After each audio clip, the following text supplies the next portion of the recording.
Good evening.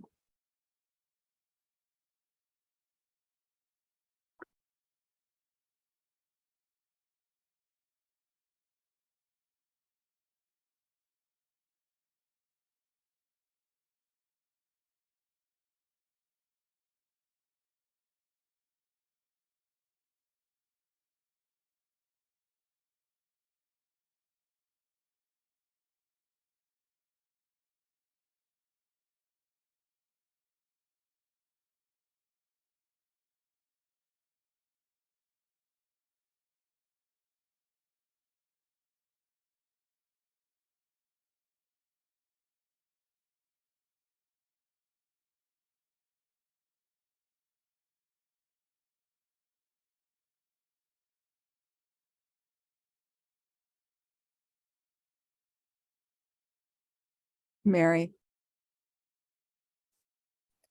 and Hello. Beth, Carrie, Hannah. Hello.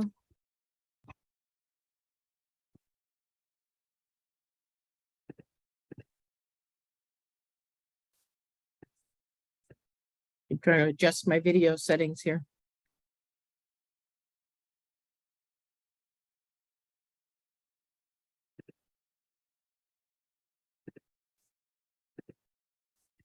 Hi, Beth.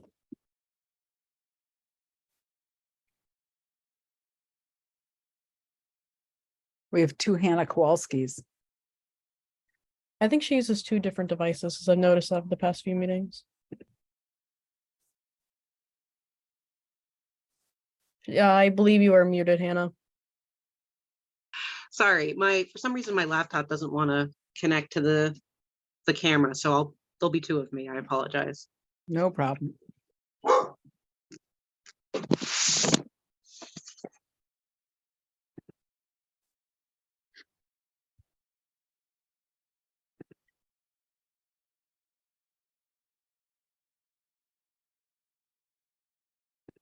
Hi, Leslie. Hi. And I see somebody who's signed in, I think with a phone number. Do you want to identify yourself for the minutes, please?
Janice. Hello.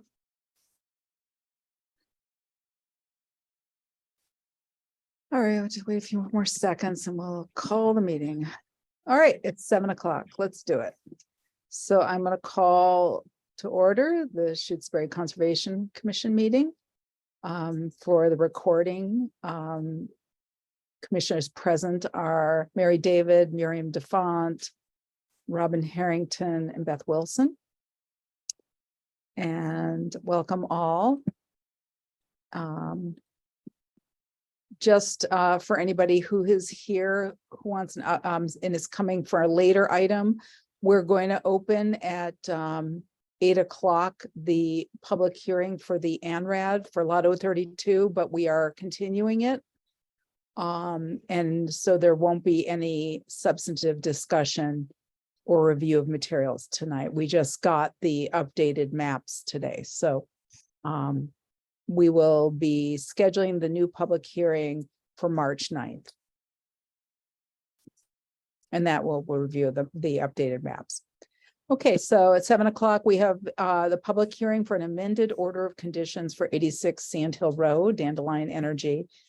And hi, Hannah, and Tom, I see, is here, landowner. So let's go over the plan. Do you want to take a few minutes and just review what you're proposing? Sure thing. If you want to give share screen ability to the non-speaking Hannah Kowalski, I can put the plan up as well. The non-speaking. It's all set. Okay, thank you. Yeah, go ahead.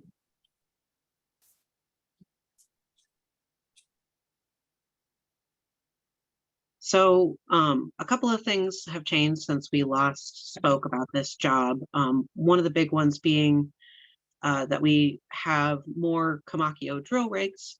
So when we wanted to start mobilizing, we realized that we wanted to change kind of what we had proposed to do. So there are two big changes here. The first being we're now splitting the work into a phase 1, which will be drilling work, and a phase 2, which will be the trenching work. Each one will have a separate silt control plan. And then the other big change is we're changing from using a sonic drill rig to a Kamakio drill rig. So first you can see here's the overview site plan. Let me scroll down to our plan for the phase 1 drilling work. So the benefit of using a Kamakio drill rig versus a sonic drill rig is that there's a better collection system for the drilling spoils.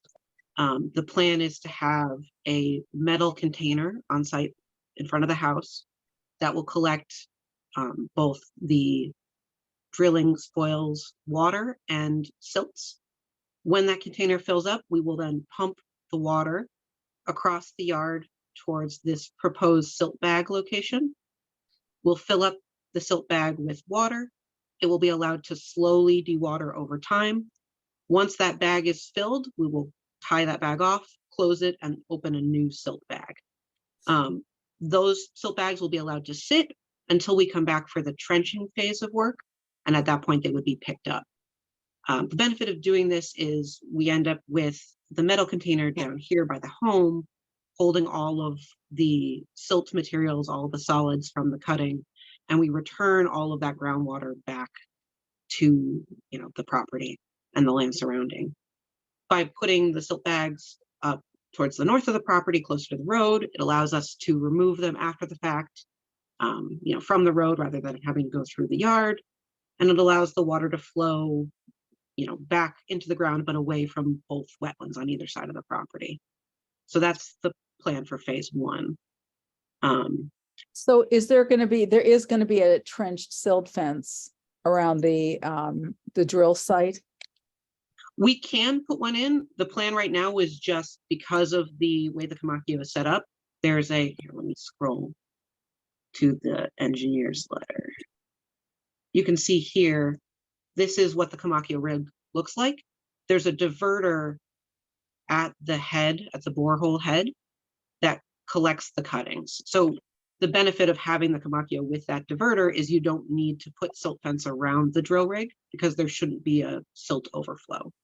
It'll go directly from the borehole to that dumpster. Yeah, I had thought there was going to be a trench, and I guess the only concern is that if there was a complication of some sort, Mhm. you know, if something malfunctioned, there wouldn't be any containment for the sediment. Sure, we can discuss putting in a silt fence around the drill location. That would probably be around this area, so kind of between these two red arrows, just to allow space for you know, this container to come in and out, but still protect, you know, the downstream, the southeastern part of the property and the wetlands there. Yeah, because the site plan says that you've got a silt, proposed silt fence location is on the site plan. Up in Right. the upper left-hand corner. Right, so I see what you're saying. You're saying this key thing, the Yeah, proposed. I assumed, I didn't think you were gonna have a silt fence up by the filter bag, Gotcha. but. Yeah, but my I thought- apologies. Yeah, Yeah, we can certainly add in a silt fence to protect the wetlands along this edge of the you know, of the drilling area. And that would be a trenched silt fence along this area. well, let's hear from, maybe we could check with the rest of the commission to see what people think about that piece of it. What do other folks think?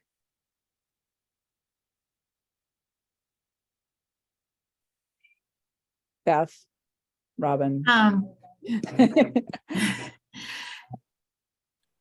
I mean, I think that's a good idea.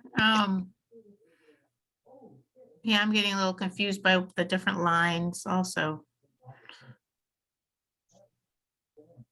Yeah, so this, just to refresh your memory, this Okay. line right here, this kind of almost topographical looking line, that's the, I believe that's the 200-foot riverfront area boundary. The reason why we kept that on this figure was just to show that the borehole is outside of that 200-foot area, and as you know, the container and the silt bags will also be outside of that area. The only caveat I would put in is just, we would want to put for the silt fence, we'd want to put that in the yard because there is a gravel driveway along this edge here. So we would want to put the silt fence, you know, as close as we could to the drill rig without impeding the driveway. Mhm. And then that silt fence would then come out when we got on site to do phase 2 work, which would be the trenching, just because the placement would be in the middle of the trench. So, I mean, so yeah.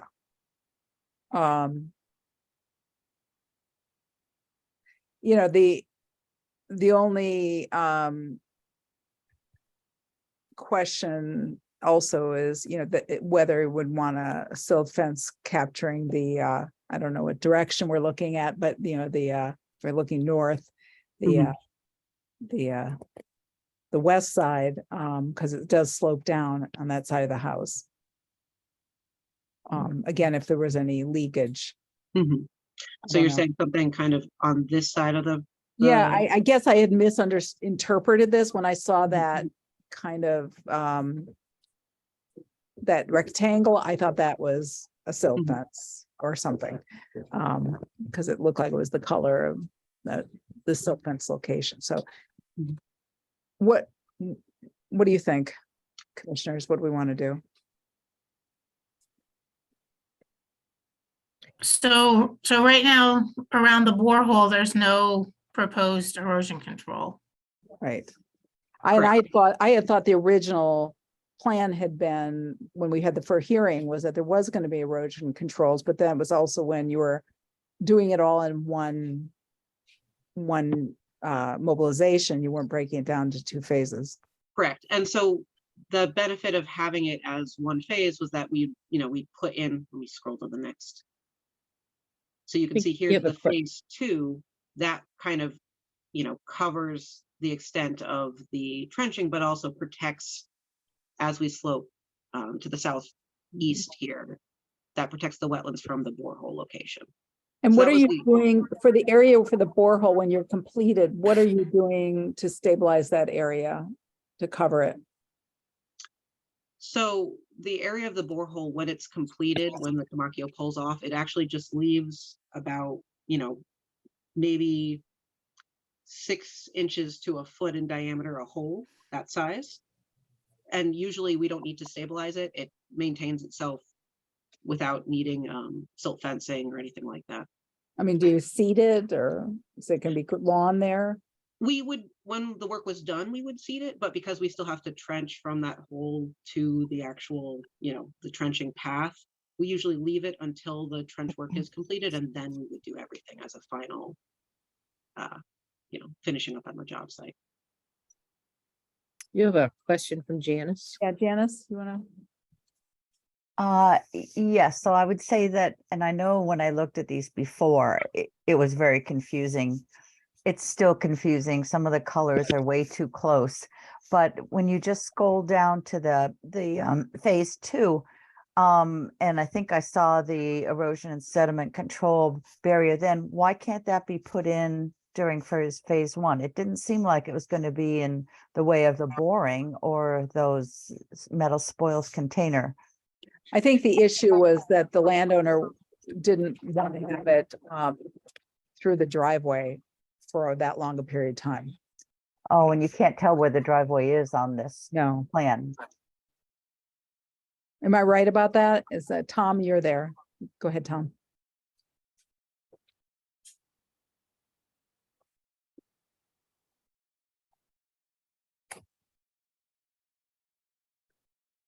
Hey, Tom?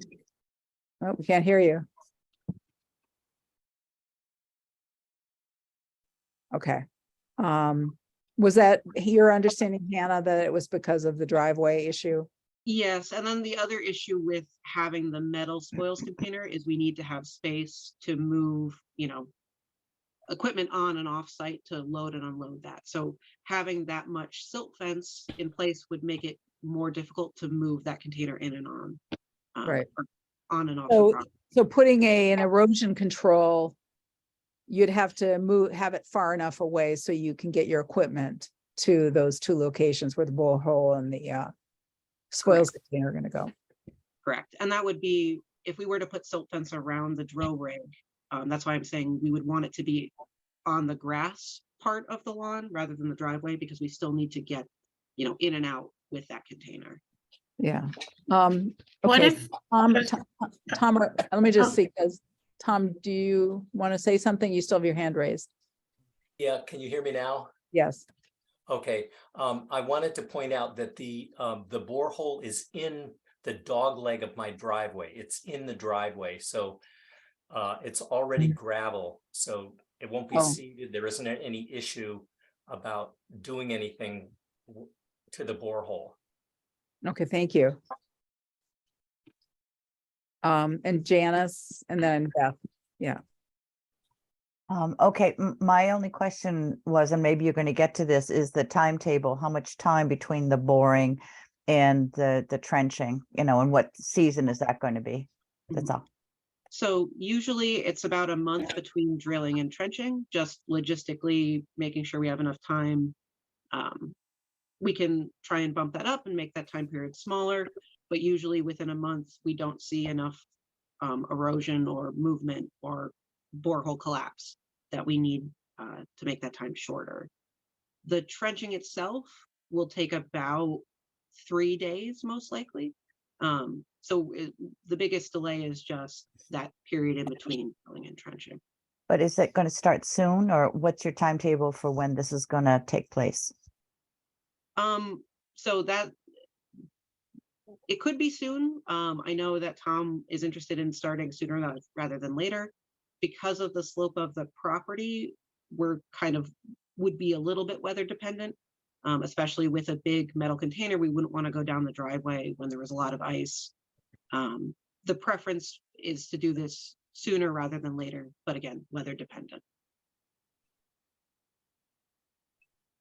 Oh, so you just leave the hole open, it sounds like, after after you do the drilling. No. Correct. Is that So right? the hole would be open, but we grout up to 4 feet. So it's not a 300-foot depth hole. The only part that's kind of left untouched is ground surface to 4 feet down. So, Can I just say one thing? yeah, go for it, Beth. I'm just thinking that even some kind of erosion control on the eastern side of the driveway. Because there's sort of a big slope once you get past the driveway on the east side, doesn't it slope down to probably some kind of a wetland area? Just in case there's some sort of catastrophic failure with your piping of the water. And if something happens and a whole lot of water spills, goes across the driveway, it would be good to have some kind of even a filter tube or something along that side of the driveway. Do you mean the east side or the west side? The east side. The east side is Dean Brook. That's Yeah. the big steep hill. Yes. Right, so on the top of that hill, on that side of the driveway, some kind of a erosion control. My understanding was that after drilling was complete, there would be no hole. It would be filled in. Is that wrong, Hannah? Yes, so usually we leave that top 4 feet left alone just because we would have to dig down to get to that depth if we reburied it. And then the concern would be in redigging that 4 feet, damaging the tubing, the geothermal tube we just placed. So usually we leave that. And again, it's maybe 8 inches in diameter with the geothermal well tubing coming out of it. From 0 to 1 is left alone. I see. So, yeah, I mean, I sort of agree with Beth that we should have some provision for, unintended events or unplanned events. And even if it was, erosion socks, like staked erosion socks. Okay. Option. I'd be amenable to that. Would you, for the purposes of moving the project along, if we use this, the phase 2 silt plan as our filter sock plan for phase 1, and then when we got to phase 2, removing those socks and then digging in the trench for that silt fence, would that be amenable? Yeah, I think that would be, that sounds like a good plan to me. We require, as usually as a condition, that the erosion socks not be filled with any hay, so it's only straw. Gotcha. And what I can do, is I can, I've got the draft amended order all set to go, and we can just go through it, and maybe we can add those details before we close the public hearing. That'd be great. Miriam, before we get there, just on the western side of the property, would you want us to put a silt fence in? I know that it was mentioned. We could certainly put something along the side of the house here. The slope is, I know that you have been to the site, the slope is generally towards the southeast, Yeah. but because it was mentioned, I figured I could confirm before we move on. Well, you could have an erosion sock along the side of the metal container. Okay, I'm happy to do that. That's not hard to do, especially since it's not requiring trenching. Like, I said. Would that be okay, Beth? Yeah, sure. Yeah. Okay. Any other comments or questions, or should I maybe pull up the special conditions, and maybe we could go through this a little bit? Okay. Is that okay? Yep. All right. Don, Yep. did you have your hand raised? I think I saw Don at one point has hand raised. No, you covered my question. Okay, so if you guys could stop screen sharing Yes, of course. and let me pull up the document, which I think is open, maybe, give me one sec. Where is it? Draft. Oh, maybe it's not open. All right, give me one sec, it's not open.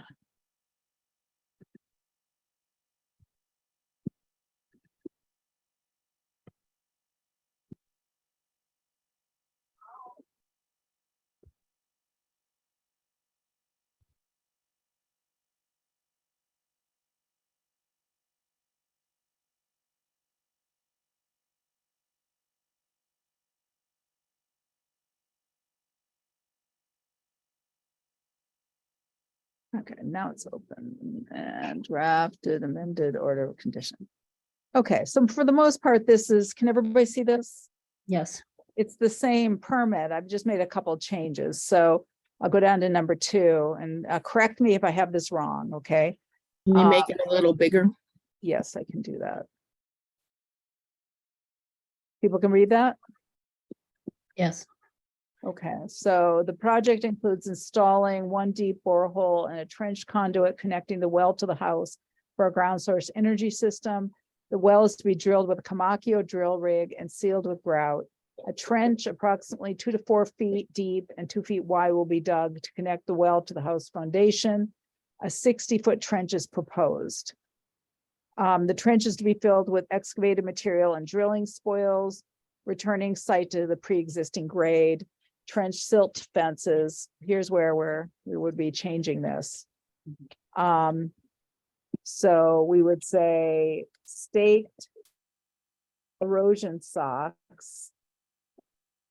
Erosion socks are to be used for the first phase. Does this sound right? Sounds great. First phase of Phase work. of the project. Trench silt fences are proposed for erosion controls for the second phase. The beginning of the trench, blah, blah, blah. Now, this is kind of where, okay, the applicant proposes to alter the sequencing of the project such that the well and trench work are to be completed in 2 phases with separate erosion control methods. Due to concerns about the management of excess water, the applicant proposed to pump and filter the drilling spoils through silt bags in an alternative location on the property as far from the bordering vegetated wetlands as is practicable. So this is where I put in some questions. So Yeah, if you want to put, you know, the staked silt, or sorry, what was it? Staked erosion socks will be used. will be installed around the spoils container and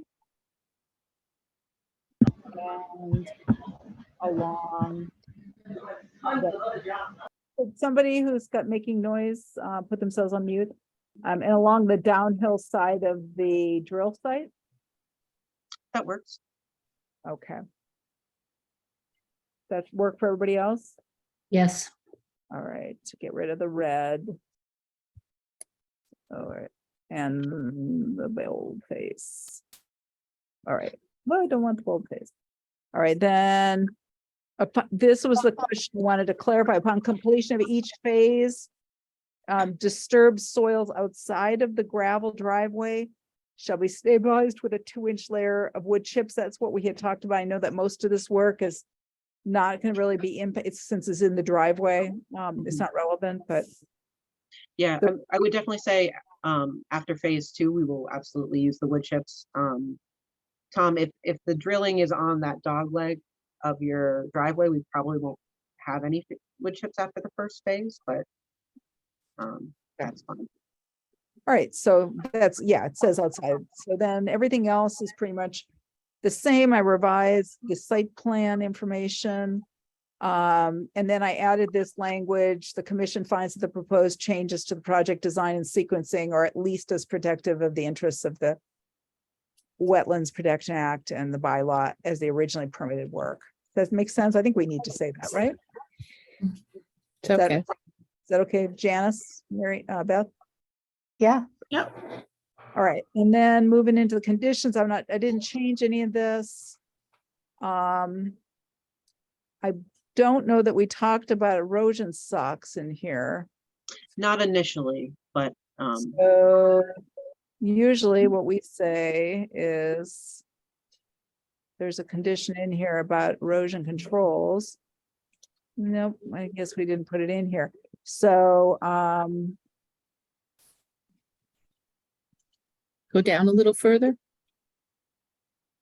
Oh, I can see up there. okay, so why don't I say, erosion stocks for the first phase of the work shall be staked and filled with only straw, no Right. hay. Okay. Yep. And then do we want to say that those erosion controls are going to remain in place? I think, does that say it down below? Yeah, it might say it. Go Erosion down. controls ensure they're functional for the duration of the project, serves as the limit of work. I don't see. Go I think down. yeah, 20. Yeah, number Will 20. remain in place in good condition during the duration of the project. So when are they going to remove the phase 1 erosion controls? So the plan would be to remove the phase 1, so the filter bags would be removed when we got to phase 2, because we'll put them along that same silt Okay. fence line and then just pull them up and replace them with the silt fence. Okay, I don't even think I need to say that. Do we need to say that? I don't think so. Okay. All right. Anything else you want in this? Just a quick question, Miriam, did we remove the part about that we had last time about poly on site? That was the only other question I had. The pool? Yes, that was, Yeah, I took that out. okay, perfect. I think that I am okay with the new order of conditions. Good. Okay. All right. So if we're all finished, is there any public comment? No. Okay. Does somebody want to make a motion to close the public hearing? I'll make a motion to close the public hearing. It's 7:27. And second, I second. hey, David, Aye. Font, I, Harrington, Aye. Wilson. I, Okay, so I think we're all in agreement about the amended permits. So do I have everybody's permission to sign digitally and to submit submit it electronically? Yes. Okay. Yes. All right, Do somebody, we need to vote on that? we do. Well, I don't think we need to vote on that. Usually we don't, Okay. just as long as everybody acknowledges it. But somebody want to make a motion to approve the amended order as edited? I'll make a motion to approve the amended order of condition as edited. Okay, second, Second. David, Aye. Font. Aye. Where is the font? And Harrington Aye. and Wilson. I, Okay, thank you. Thank you, Hannah and Tom. And we will be sending this out tomorrow in the mail. Thank you so much. Okay. All right, take care. All right, let's move on. So the next thing we have on the agenda is Mark Rivers here. I see a Mark. Is that Mark Rivers?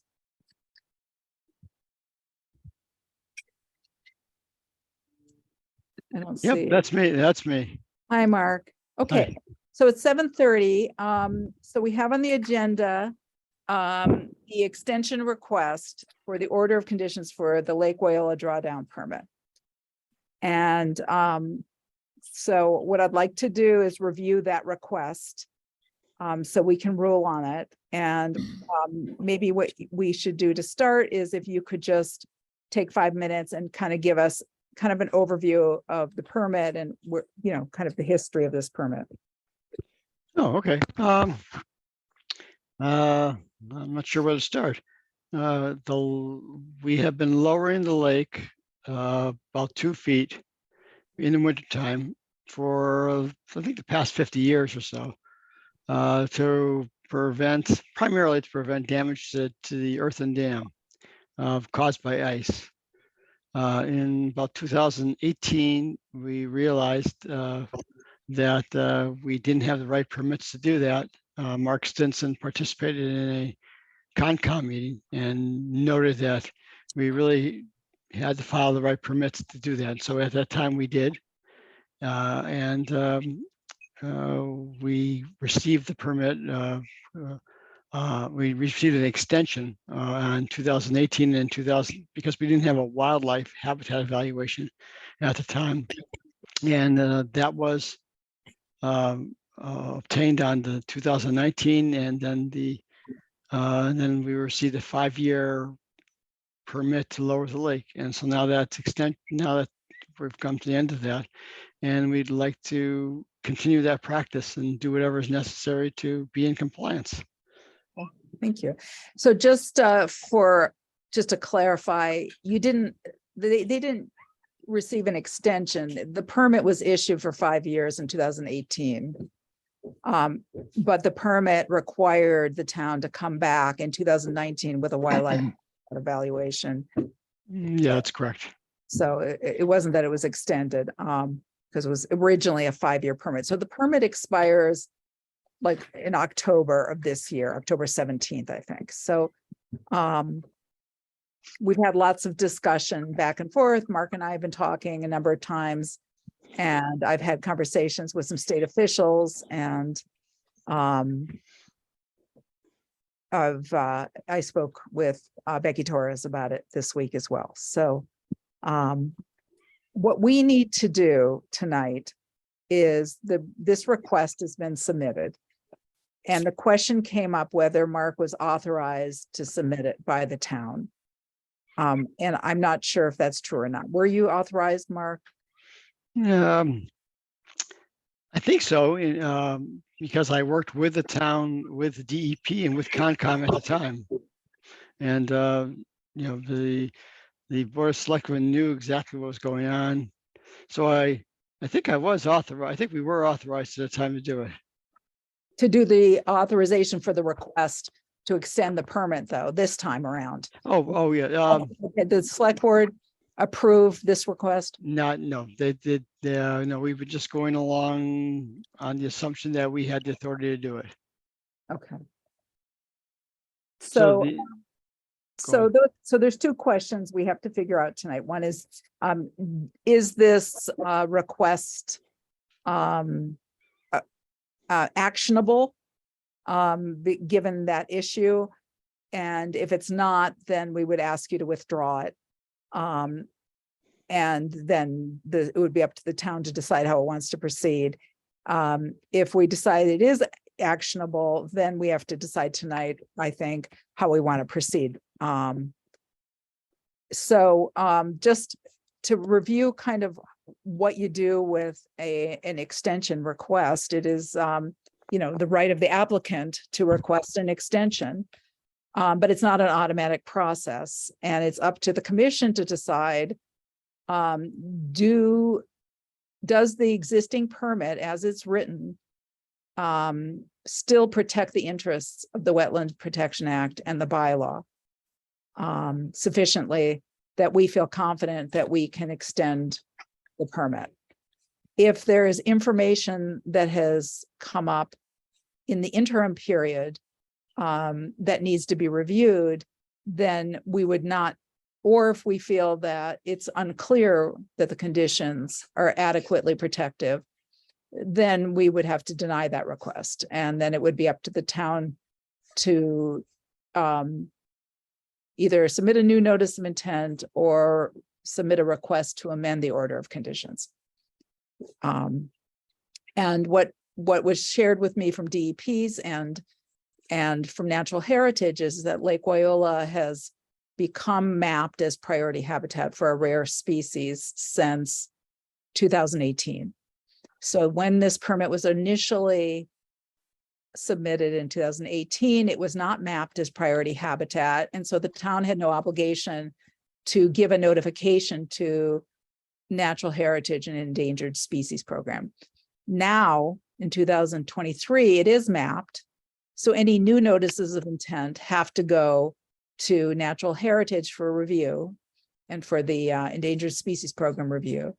And if they have any conditions that they want, they would have to give us those conditions before we close the public hearing. We would have to hold off on issuing an order of conditions until we heard back and had a letter from Natural Heritage either saying there's no impact, we have no recommendations, or we believe there is an impact and these are the conditions we would like to see incorporated into the permit. So that is the process for this notification to Natural Heritage. And what I was told in speaking with an official at Natural Heritage was that they do want to review this project. And they were expecting to weigh in knowing that the permit was expiring this year. And Mark Stinson's recommendation was advising the town. He recommended that we advise the town to develop a new notice of intent as a cleaner process for all of this, as opposed to trying to do it under an amended order of conditions request, which is a little, that's not what an amended order of conditions is really designed for an amended order of conditions. It's designed for minor changes in a permit. And if there are major changes or if there's substantially new information that has to be reviewed, then that DEP's policy is that would not meet the standard for an amended order of conditions and should be reviewed under a new notice of intent. However, again, it's up to our discretion. So I see some hands raised, but before I take any comments from the public, I just want to have this discussion with the commission and with Mark to make sure we're all clear about this. Anybody any questions or comments from the commission or from Mark? I think that's all very clear. Since this is a new commission, maybe Mark could sort of present the NOI in terms of like talking to us a little bit about the actual process for the drawdown. I'm assuming there's a description of that, in the NOI, so he could just talk a little bit about what they're applying for. Okay, sure. And just as FYI, Beth, the process of the drawdown is not spelled out very much in the order. It's really the memorandum of understanding that was signed in 2020 that spells that out. Okay. Go ahead, Mark. Yeah, the state some state agency, I'm not sure who it is, defines the process for lowering the lakes around the state for the fall drawdowns to prevent damage by ice, and it's usually like 3 inches per day and to a certain depth. And we're basically following a more conservative process. We go 2 inches per day and we're only going 2 feet. And that's defined in the memorandum of understanding, which is different from the state a little bit, which is more conservative than the state regulations.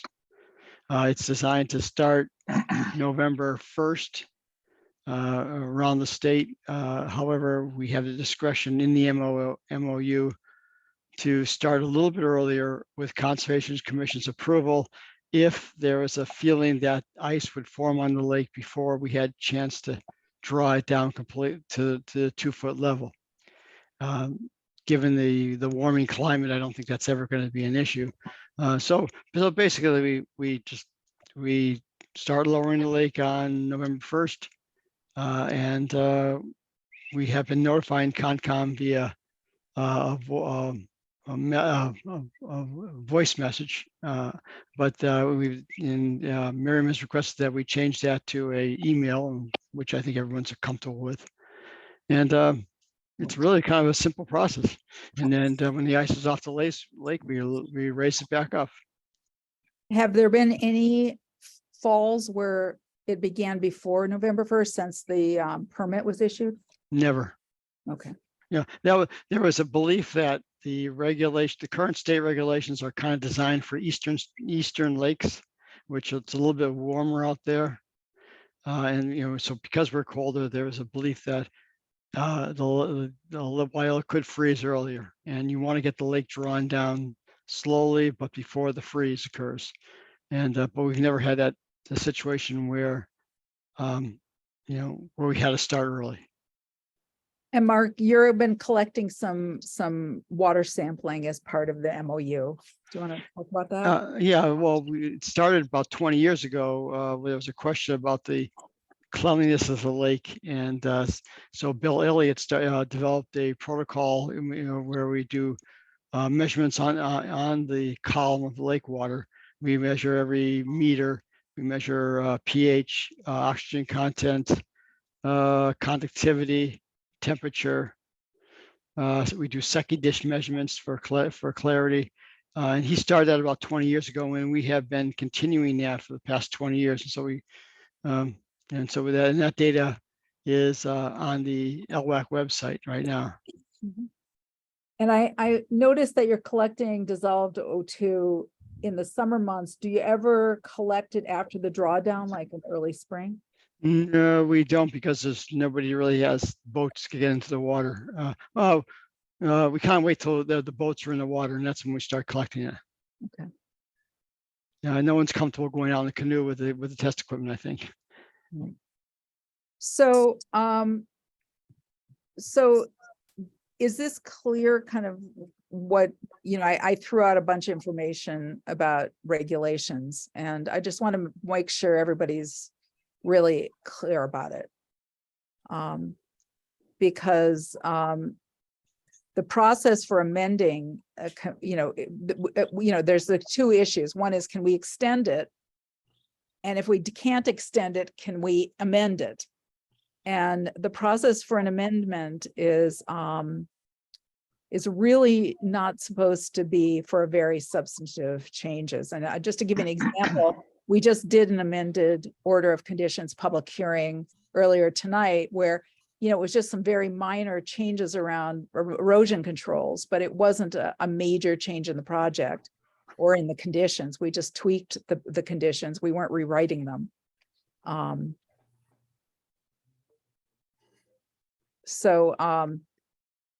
think my preference would be, and I guess I'd like to hear from the commission, is to ask the town to develop a new notice of intent. So I think, I've listened to all of these and read all the material too. I think there's enough changes, especially with the natural heritage review requests that we should be doing in this, that I think it's time for a new notice of intent to dot the T's and dot the I's and cross the T's and satisfy all of these questions that still keep coming up. Okay. What about Beth and Robin? Do you have any comments? I agree with that. The new notice of intent is the way to go. Yeah, I agree too. And I think something that hasn't been mentioned is that the wildlife habitat study brought up a few new questions and new, basically included some conditions that we might want to add to it. Yeah. Yeah, so for members of the public, Emily Stockman was hired by the town in 2019 to do a wildlife habitat evaluation, and it is up on our town website if anybody wants to review it. It was excellent, and I really appreciated being able to look at it. And she had some suggestions of possible recommendations that the commission might wish to consider for future evaluations. We're not going to have the benefit tonight of having her here to discuss it, though I will just say from my own personal knowledge of Emily is that when she puts things in her reports, she really kind of means us to pay attention to it. She doesn't put fluff in her reports. So if she says we might want to consider something, it's usually her way of saying that she's recommending something. But that's for a later date to discuss. We don't have to figure all that out tonight. So we also don't have a current dam inspection, is that correct? What's the most current one? So that's a couple of other issues that came up in talking to Mark Stinson. One was that he said that there was a recent meeting of state officials where they were reviewing dams that did not have Chapter 91 licenses. And Lake Wyola was mentioned as being a dam that does not have a license, Chapter 91 license to operate. And he said that when he reviews those Chapter 91 permits, he always looks for a recent dam inspection report. And I checked with LWAC and Walter Tibbetts and got copies of the last couple of dam inspection reports. There's one on file for 2014 and one for 2016. And then I spoke with someone at ODS, at the Office of Dam Safety, and they said they do not have any other inspection reports more recently on file. So they're supposed to be submitting them every 2 years, and the most recent one they have is from 2016. And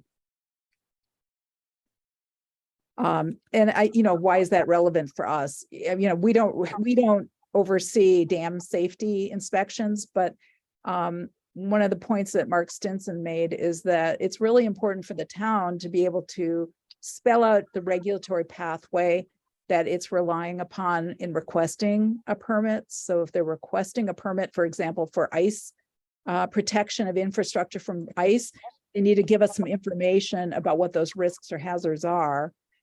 And in a dam inspection report, you could ask the engineer to conduct an ice load analysis that would give us insight into how much the water needs to be drawn down to protect the dam.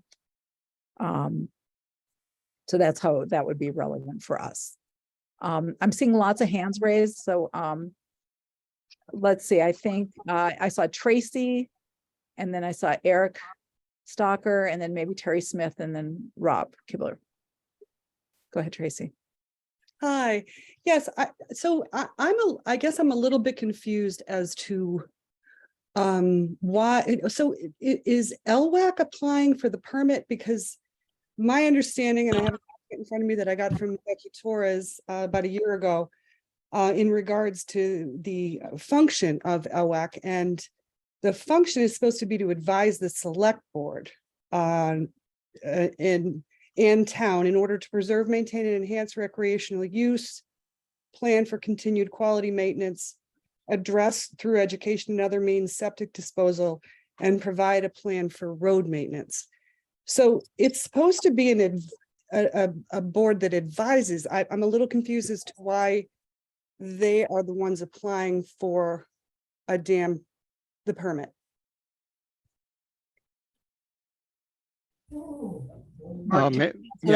Maybe I can address that. Back in 2018, we were working in a kind of a cooperative environment. We were working with LWAC and the select board and the DEP, Mark Stinson, and Concom, Penny Jakes. And the feeling was that we could save the town a fair amount of money if we just worked cooperatively and filed for the notice of intent ourselves instead of hiring a professional organization to do it. In my conversations with Mark Stinson from DEP, he felt confident that he would help me out, and so it was really just a volunteer group trying to save the town some money and working through the process, which we were quite successful at.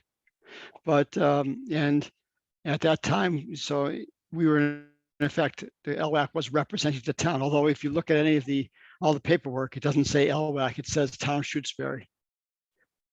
And the select board supported you doing that. Absolutely. Yeah. We saved the select board, we saved the town quite a bit of money by doing it with a volunteer group internally. Well, so I think the question really is then, is Mark just, in terms of the NOI, he's the representative for the town. And he can certainly be the representative for the town, again, as long as the select board, approves that for the extension request or another NOI or whatever. He's the representative. He's the one putting the application together. And it just has to be approved by the select board. Yeah, I think that's fine. I think that the select board can appoint a representative to be the project manager, if you will, and that's fine. The only question is, was it within his authority to apply for this extension without running it by the select board? And I guess after 5 years, I would have probably have liked the select board to just reaffirm Mark's role officially before submitting a a request. So for that reason, I think the request is, we have to consider that. I know there's a lot of hands raised, and we have some other issues to go on tonight, so we'll try to figure out where we're at soon. But Eric, you had your hand raised? Yeah, just very quickly.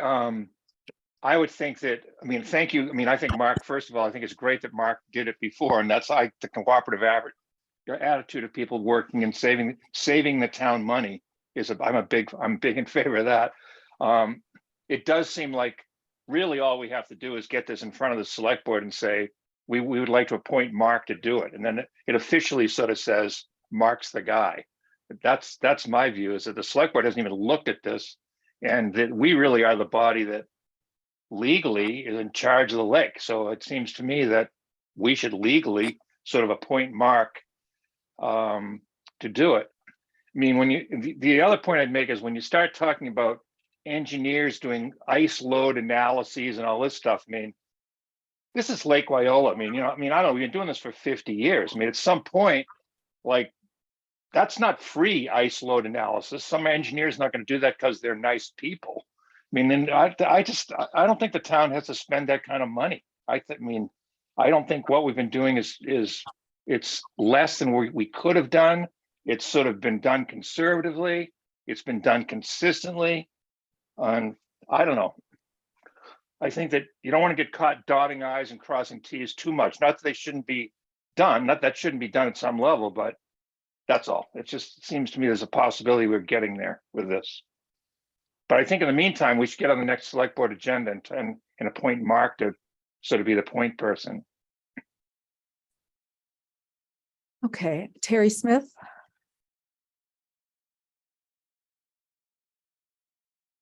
Hi, thank you. I'm a member at LWAC with Mark. I was appointed by the board selectman, registered professional civil and environmental engineer. Have a residence on Lake Wyola. I got asked to serve kind of in a professional advisory capacity back in 2009 on LWAC. Mr. Trabulski, who recently passed away, stepped down. I was appointed by the board and I've been on there since. So anyways, so some of the points that Miriam brings up are very valid, but LWAC was an instrumental part of the dam repairs back in 2008. Basically, the Board of Selectmen turned over to LWAC the charge of working with Morris Root, who's the current dam inspecting engineer for the town. Walter Tibbetts was the fire chief and the emergency management coordinator for the town. And so when the dam was reconstructed back in 2008, Natural Heritage was involved in that because every resident that applied for permits and everything, it was listed as an endangered species habitat at that time. And there was a blanket review that was allowed by Natural Heritage for people because the lake was going to be drawn down to a very, very low level for the dam repairs for people to do other work along their water frontage and different things. So Natural Heritage is familiar with this. Mr. Stenson's not an expert in every aspect of DEP's regulations and involvements involving Chapter 91. That's a waterways program, which is different than the Wetlands Protection Act. But anyways, my point in bringing up a few things is if the town is gonna, if LWAC is, we're at a kind of a crux and a turning point here for LWAC's involvement. This was being handled by kind of professional people with backgrounds. Mark's an engineer himself. I'm an engineer. Walter, emergency management coordinator, licensed scuba diver to keep the outlet structure clean 3-4 times a year. And then Howie, the dam keeper, and everyone kind of worked together on this. It worked well. Okay. So 2018 comes along. We find out we get a file for the drawdown. Everything's been done since the dam was repaired. There's a list of repairs that still need to be taken care of. So where I see this going at this point, Walter retired from the town, so he may not be involved in maintaining the outlet screen of and doing the free scuba diving for the town any longer, and the coordination of the dam. The wildlife inspection in the report that was prepared by Emily Stockman, I'm sure is very good. And Morris Root is retiring, who's the current dam. So I guess what I'm thinking is that probably the $25,000 to $50,000 per year that the town saves from the volunteer activities that have gone on, that with the upcoming budget process for the town, that the Board of Selectmen really need to consider this. This annual dam maintenance costs that you're going to have, and the reports that you're requesting are not going to be cheap, as Mr. Stalker had mentioned. And so the commission, yeah, you have authority over it. Volunteers worked very good in a professional manner to help the town with this, but ultimately that dam belongs to the residents of Shutesbury in the town. So if a new notice of intent's to be filed, it needs to be done by a professional. The town needs to appropriate money for it. And then the dam inspections and the scuba diving and everything that was volunteered, and the water quality studies and everything that everyone, takes for granted that volunteers are currently doing, may become an expense for the town. And so I would suggest to the commission that if a new notice of intent is going to be required in the future, that you might want to consider extending this for 1 year, as it's allow what's been going on for 50 years to be extended for a year, in order for the Board of Selectmen in the town to come up with the appropriations that'll be necessary through the fiscal budget process of the town to support this. It's no different than maintaining a town road, but it's a little more complex in terms of the engineering analysis and stuff. But all of the dam design for the reviews and stuff, I'm sure there's documentation from when all of that was done, which addressed, the capacity of the spillway and all of this. Some of the repairs that need to be done right now are due to normal weather and on the masonry side of things in the spillway, and damage from ice and damage from wind and damage from the wave action. And so that's why it's important that the lake continue to be drawn down. It's being done in a more consistent and a more conservative manner than what the state regulations require. But I just, we're at that point where the Board of Selectmen needs to become involved in the residents. But on the side of the wildlife, I'm going to ask you to wrap up because we've got 5 other people. One point I'd like to make, about the wildlife report, if there's an extensive comprehensive wildlife report that's done for Lake Wyola, it doesn't just serve the dam frontage. That should be a public document that's available for all of the residents on the lake when they file permits with the Conservation Commission, to be able to point to, so that 100 people aren't having 10 different consultants doing wildlife reports. So if we're going to do it, let's do it right. Let's all kind of work together to figure this out. And if it comes down to doing something that's that comprehensive and the residents of Shutesbury have to pay for it, let the people benefit from the expense it's going to cost to do that, to help with the other permitting issues that come up. And that would be a document that would pertain specifically. Terry, I'm sorry, I'm going to interrupt. We have a 2-minute. Okay, that's that's what basically, in summing up, is basically this is going to cost a lot of money, and hopefully the board. I think we got that. Thank you. Okay, I appreciate that. you. So, I want to call on other people. I just want a couple of points of clarification. We're not making any decisions tonight about how much or what kind of consultants the select board would need to hire, or what that notice of intent would need to look like. I don't think we can do that tonight, and I don't think we're prepared to do that.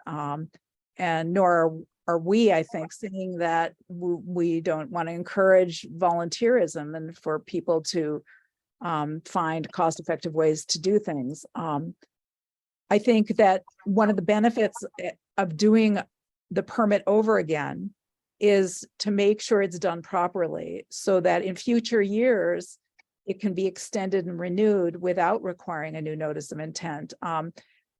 There are some problems with the existing order of conditions as it was written. It does not reflect the management process as it's currently being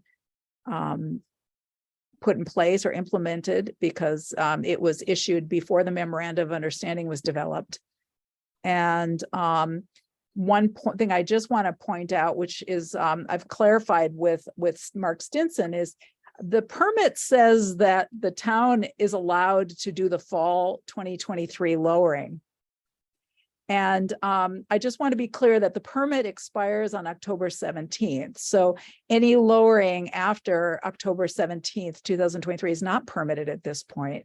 And if the lowering is typically for November 1st, I think the commission would probably agree with me that, you know, we don't usually permit activities that are going to occur after the permit expires. The activities are permitted during the time period of the permit. Is everybody in agreement? Does that make sense to the commission? Yes. Yes. So, you know, we don't say, okay, we're issuing you a 3-year permit, but 10 years from now you can do X, Y, and Z. No, it's within that time period that the permit is current.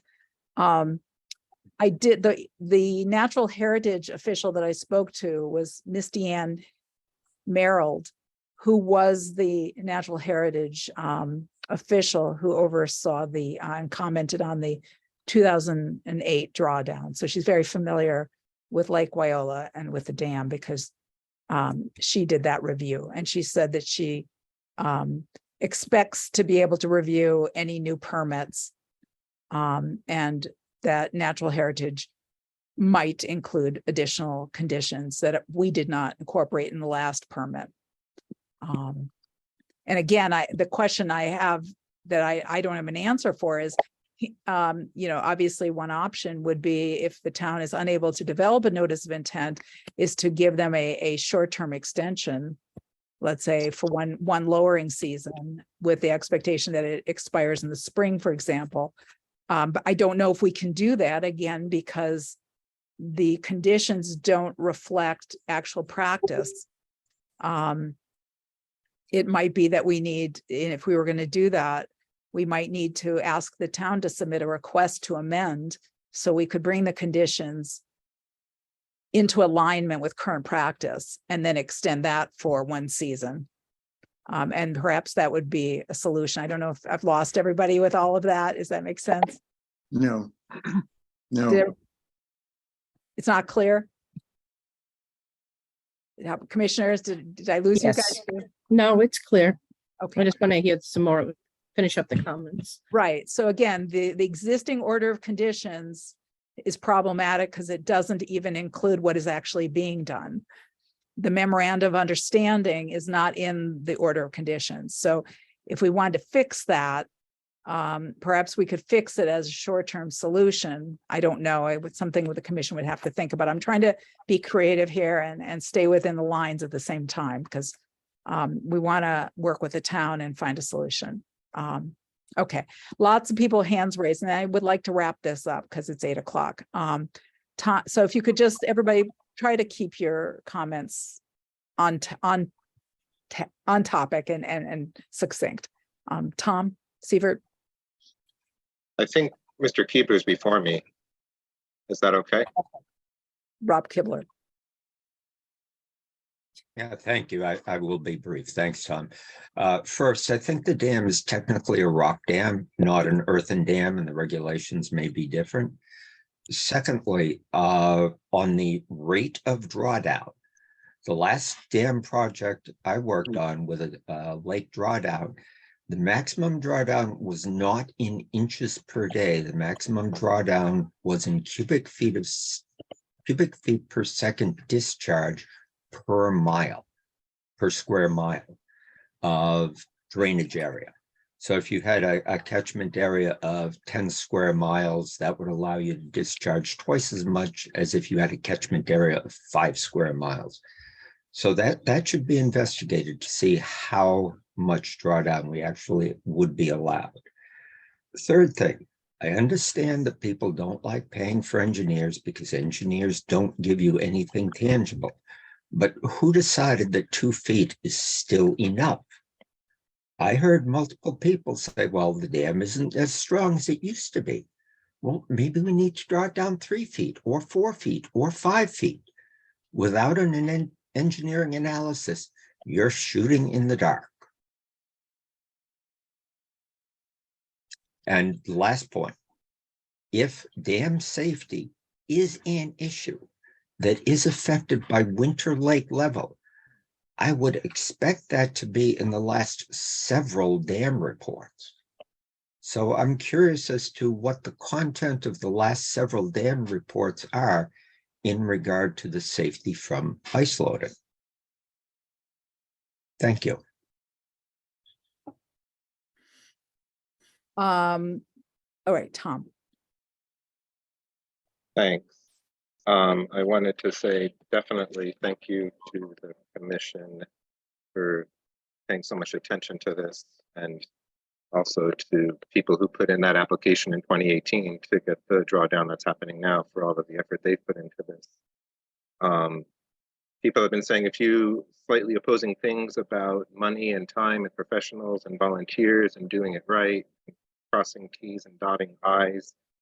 And I'm just baffled as to why we would never choose to go all the way for transparency and compliance and not have to deal with a liability for the future, which could be more costly than any savings we might think we're getting now. So I am all for the new NOI, for doing it right, doing it thoroughly. And it seems like a great expenditure of money for a town whose lake is one of its hallmarks. We're not even doing, unfortunately, what is written, if I understood correctly, in the current order of conditions. And so that's alarming. I think starting anew is really wise. In the starting anew aspect and in the application aspect, I just want to bring up the question about conflicts of interest. Anyone who lives on the lake, on the waterfront, benefits from the lowering of the lake, even if the lowering of the lake is ostensibly for protecting the dam and perhaps for helping wildlife or plant life, if I understood correctly. So I think it should be investigated about who applies and who is involved with these efforts officially, whether they should be a resident who actually has waterfront property on the lake. It could be as simple as a perceived conflict of interest, but it could be a greater conflict of interest. So I wanted to also address that issue about who ends up applying for this on behalf of the town. Right, Thank you. All right, I think Janice next. I thought maybe it was Kate, if that's. Was it Kate? Yeah, Okay, all right, go ahead, Kate. thanks. And Kate, could you just identify your last name for the records, the minutes? Hi there. Oh, sure. My last name is Sarow. And you had mentioned a wildlife habitat report, CEROW. CEROW.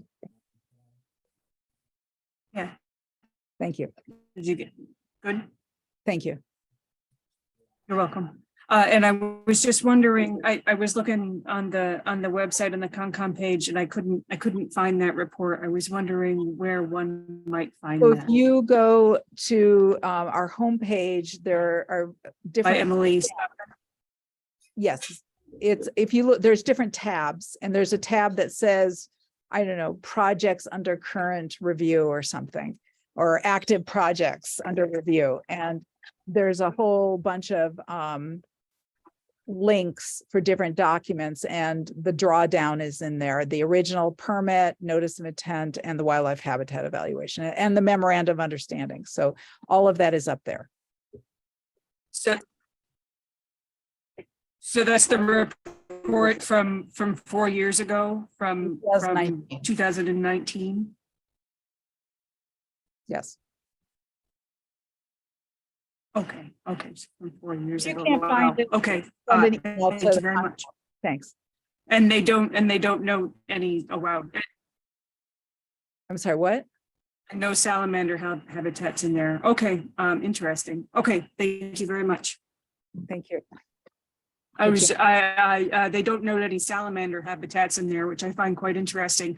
Did the person who did this report interview any of the people in the area, or did they just do their own independent evaluation without interviewing any of the people who actually experience and live in the area? I don't know. You have to look through the report to see her methodology. If she did, she probably would mention that. Okay, so you don't know how thorough the report was. Okay. I mean, Okay. I've read, I think it's a very thorough report. I don't know if she interviewed anybody in addition to doing her own field study. So you'd have to look into the report. She's not here tonight, so I can't ask her.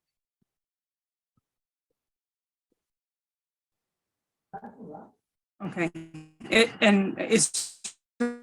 Okay, so maybe her contact information is available there. Okay, thank you very much. Thank you.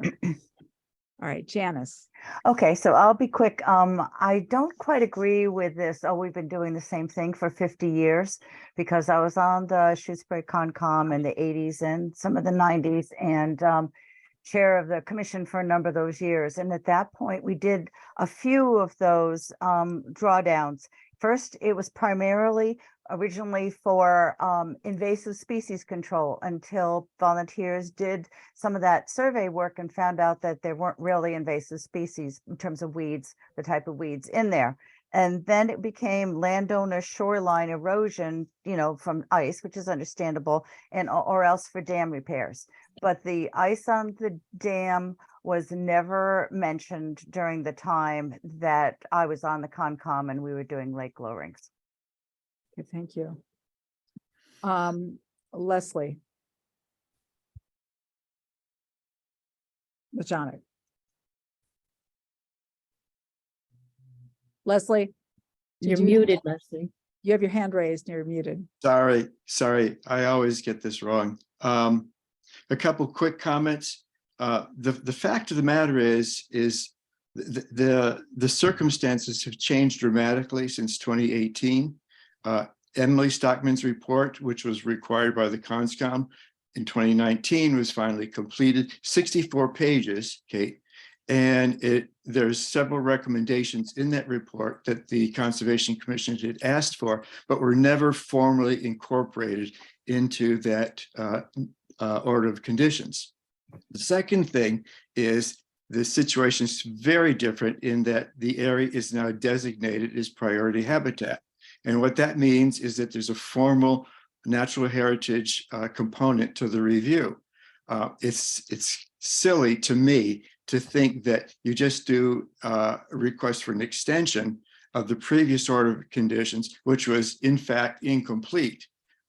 So that ordering or requiring a new order of conditions is only the way to go, to require all of the various documentation that's needed, including the kind of dam reports that Rob was referring to earlier. Thank you. And just as a point of fact, when Leslie, and I assume this is what Leslie's referring to about the original order of conditions being incomplete, when the town submitted the notice of intent in 2018, they were required to complete a wildlife habitat evaluation before they submitted the permit application, but they didn't. And the Conservation Commission was very flexible and accommodating in allowing the permit to go forward with this requirement that they could do an after the fact wildlife habitat evaluation. But that's atypical. That is not the typical process. Usually if DP and the Wetland Protection Act requires something, then you have to do it, or else the application is incomplete and would be denied. But it wasn't denied, and I don't want to go back and second guess all that. I wasn't there, but this is where we are now. And that's why this evaluation was done the next year, was to remedy that situation. So I would like to wrap this up. So this has been a very thought-provoking discussion, and I really appreciate everybody's input, and I'm sure we'll have more discussions, but I think we should move on. So I'll take one more comment since you've been waiting, Tracy, and then the commission just needs to deliberate and make a decision and move on for tonight. Well, this is in regards to decision-making for tonight, but it seems to me, based on the information that has been given tonight and the changes in the status of the lake and the the habitat, I can't think of the name of that study. I've seen it because Mark gave it to me a couple of years ago. It seems that maybe this lake drawdown would be better served to be under the Conservation Commission as opposed to LWAC, because the Conservation Commission seems to have more of a background in much of this. All right, so commissioners, how do you want to handle this request that was submitted by Mark? Mark, you're not withdrawing it at this point, or are you? Oh, I think it's clear that I should withdraw. There's no question in my mind about it.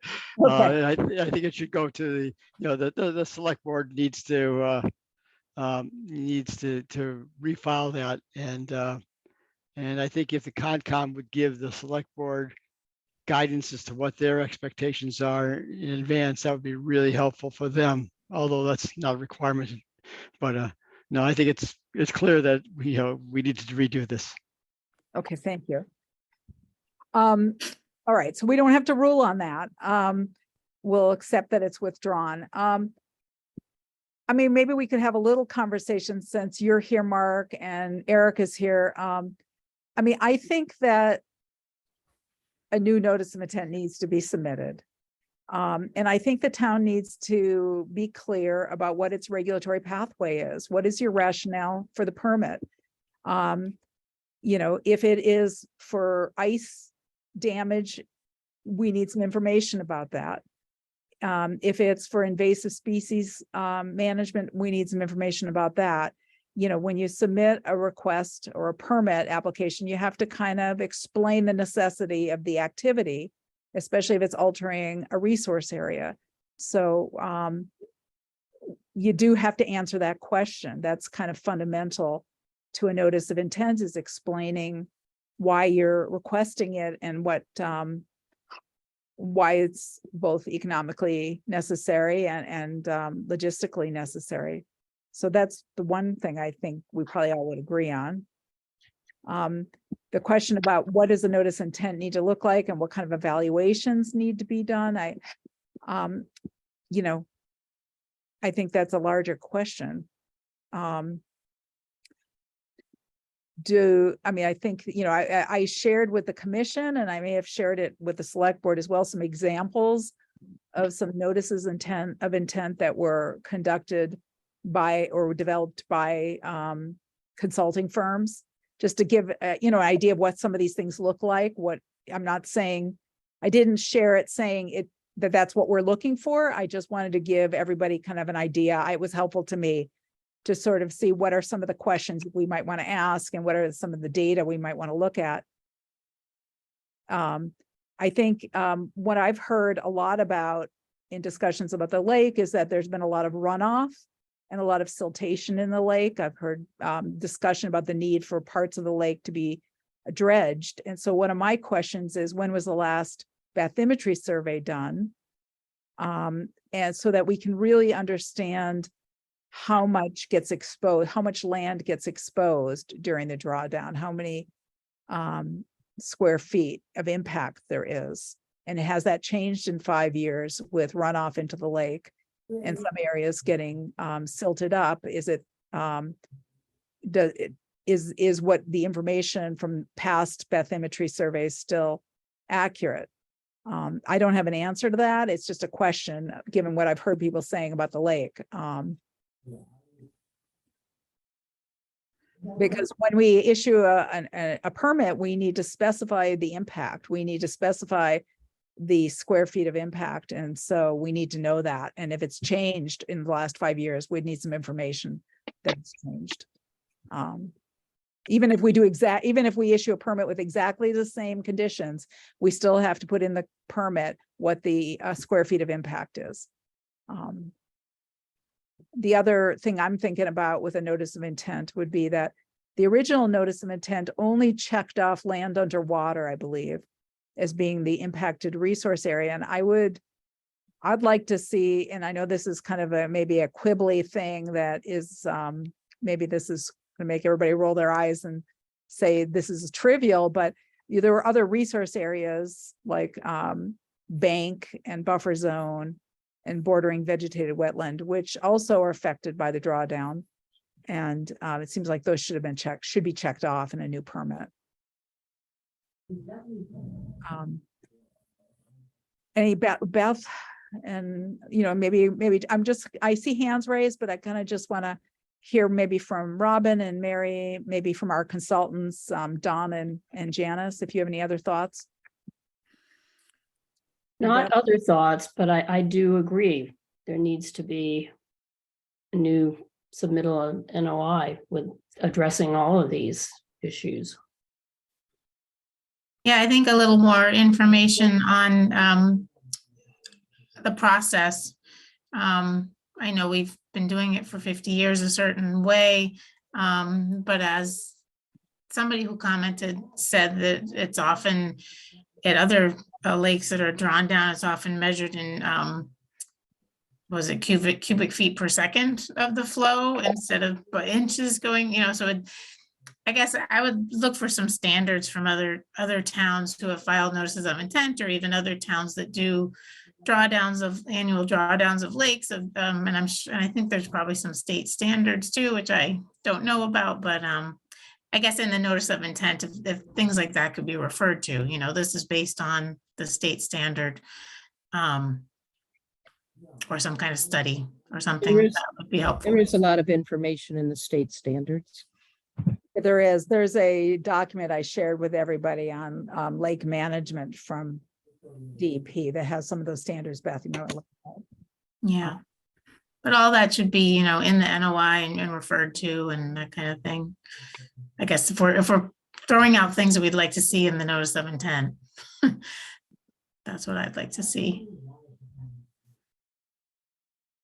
One of my questions is that I know that the refill rate and the minimal flow allowed, or that's mandated through or stipulated for the dam, is based on calculations about the watershed inputs into the lake. And I think the quantity is based on, I'm just remembering what the gauge says for a branch of the Swift River, and then a calculation that half of that is half as much more from Fisk Brook. And, I would just wonder, when those calculations were done. I've only seen them referenced as historical calculations, and I don't know if the watershed has changed over the years, if there's been shifts, and if it's still accurate. That Fisk Brook is half, those calculations make sense. So that's just something I'd like to see. Other question I have, maybe somebody could answer this, is where is the gauge for the water level? Mark, can you answer that? Yes, it's the culvert that goes on Lakeview Drive. If you go over that culvert, if you look down in the water, you'll see like the gauge there. It's literally a yardstick, but it's a it's not an electronic gauge. It's a So you can't see it from the road though. You have to climb down the bank to see it. Inside the gatehouse, there's as well. Okay. Is right. how it's managed. Can you see it from the road, Mark, or do you have to climb down the bank? No, if you're standing on the road, you can't see it from your car. But if you get out of the car and stand on the road, you can clearly see it. Okay. So one of the things. So the other thing that you don't know that's going to impact this is this fall they're also supposed to do that culvert work. Yes. Which, by the way, I was just looking at the dates, and that permit expires in the fall. I don't know if there's a date. We haven't gotten any information about when that the work is going to begin. I hope it happens this year. Well, what I was going to say about the drawdown is that part of the whole point of the order of conditions is that the commission should have the ability to go and monitor the drawdown if we want to do site visits in order to confirm that it's in keeping with what's agreed upon or what's stipulated. And if we don't get timely notice of when those drawdowns are beginning and ending, then we can't go out and do site visits. And Penny Jakes has no recollection. She told me that the commission was not getting regularly notified and that was a concern she had. I can't speak to whether there were messages left or if she got the messages. I don't know. I don't want to, opine about that. I can say that, I believe we got a voicemail message this fall from Howard Kinder, but I've been the chair for a year and a half and I don't recall any other voicemail messages coming through that were ever conveyed to me about when those drawdowns began or when the raising started or ended. So it would be good if we could get that, especially this spring, remedied so that if we want to go out and do a site visit, we can actually do that confirmation. All right. Some towns actually have orders of conditions that require a public notice of when the drawdowns begin and end. I know in the Pittsfield area, the town has to put an ad in a newspaper even. I'm not suggesting that, but we might be good to make sure that the public knows in case they're interested. All right. So are we ready to wrap up? We good tonight? We have enough information. Could I just ask one thing of you in the commission is Mr. Morris Root is retiring and the town's going to have to find a new dam engineer, and perhaps the notice of intent could be rolled into an RFP. LWAC has obtained from Morris a list of dam engineers that he recommends, which are large, it's going to be a large consulting firm. It's not going to be a single individual any longer, who have the capabilities in-house to do the wildlife study, to do the notice of intent, and perhaps the select board, the most efficient and streamlined means for me to, I would think to address these dam issues will be for whoever when the town puts out a request for a proposal for a new dam engineer, that they be the ones to prepare the notice of intent as part of one of their initial scopes.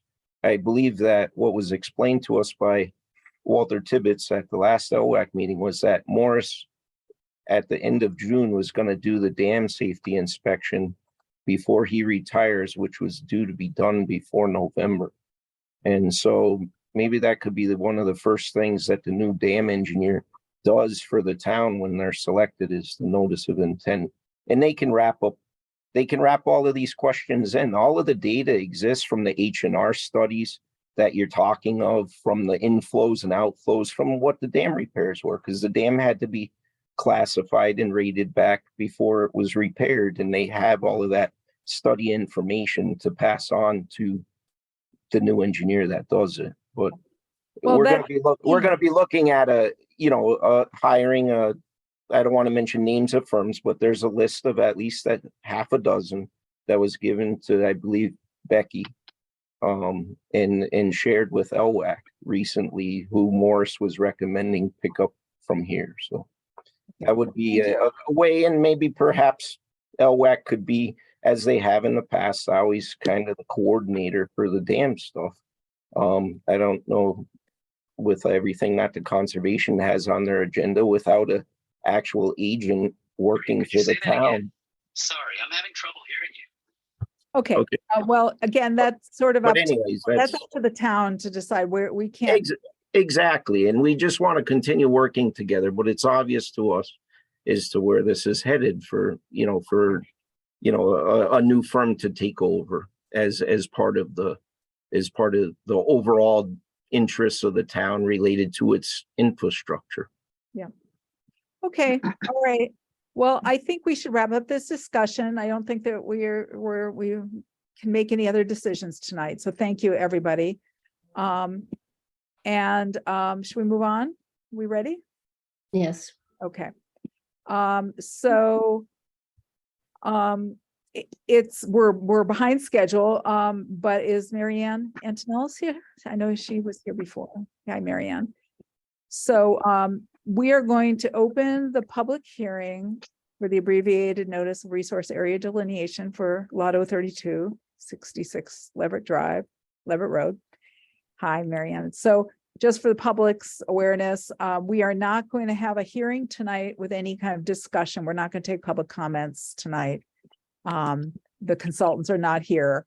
And we are, with the applicant's consent, going to continue to March 9th at 8 p.m. Is that correct? Yes. Okay. All right.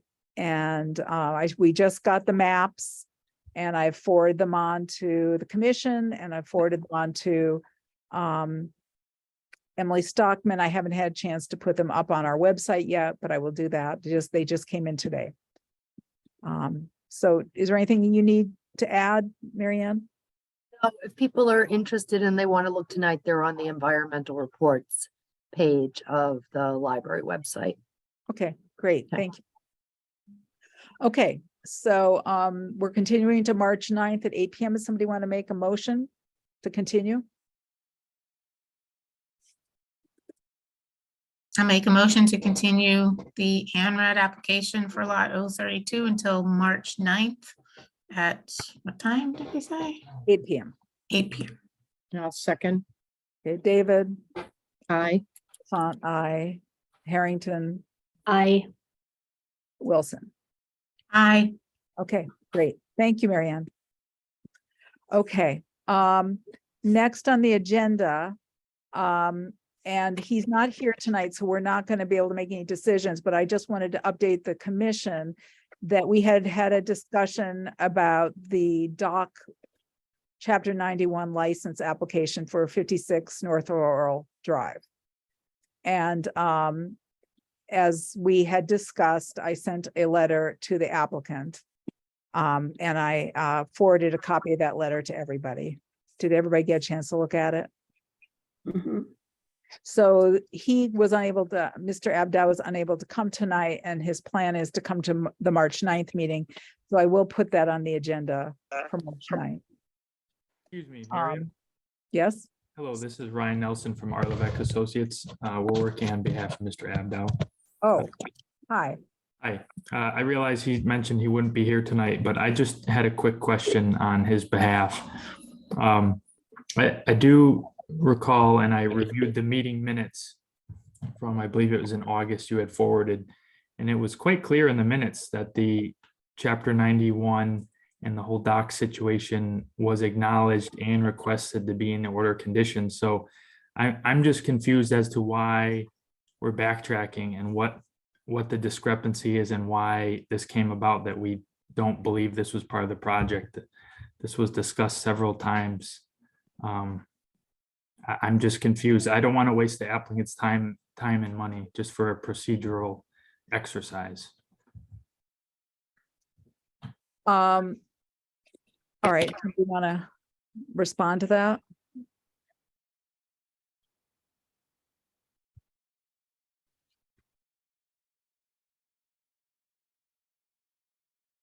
So on the site plan for the notice of intent, there was an outline of the footprint of the dock, but there were no design parameters or description of what the dock involved.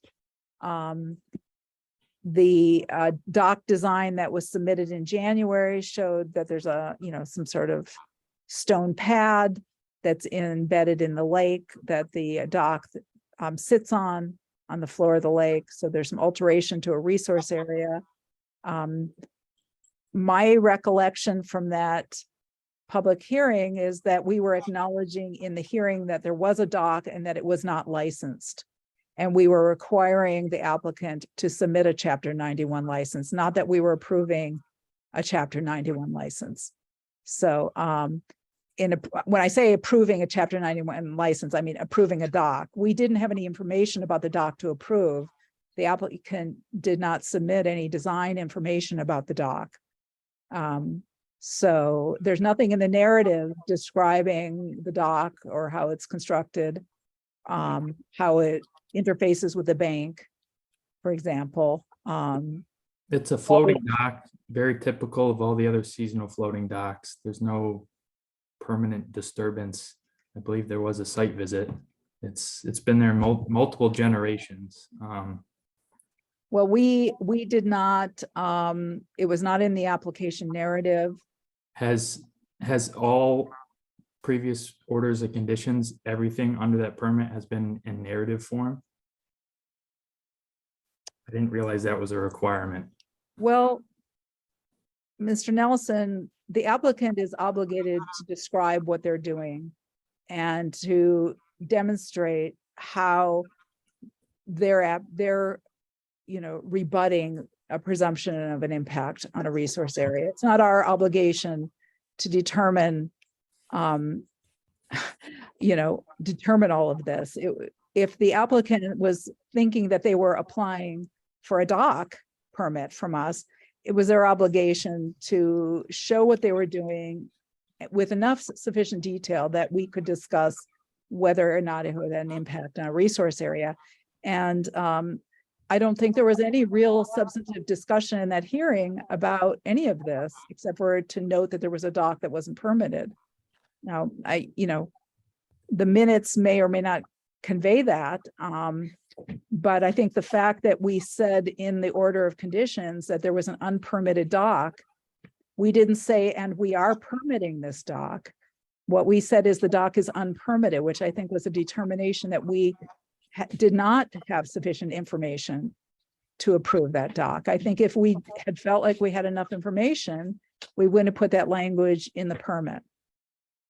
And that's my understanding of what that language says. And I would also defer to the rest of the commission for what their understanding of what it means. Commissioners, do you want to comment on that?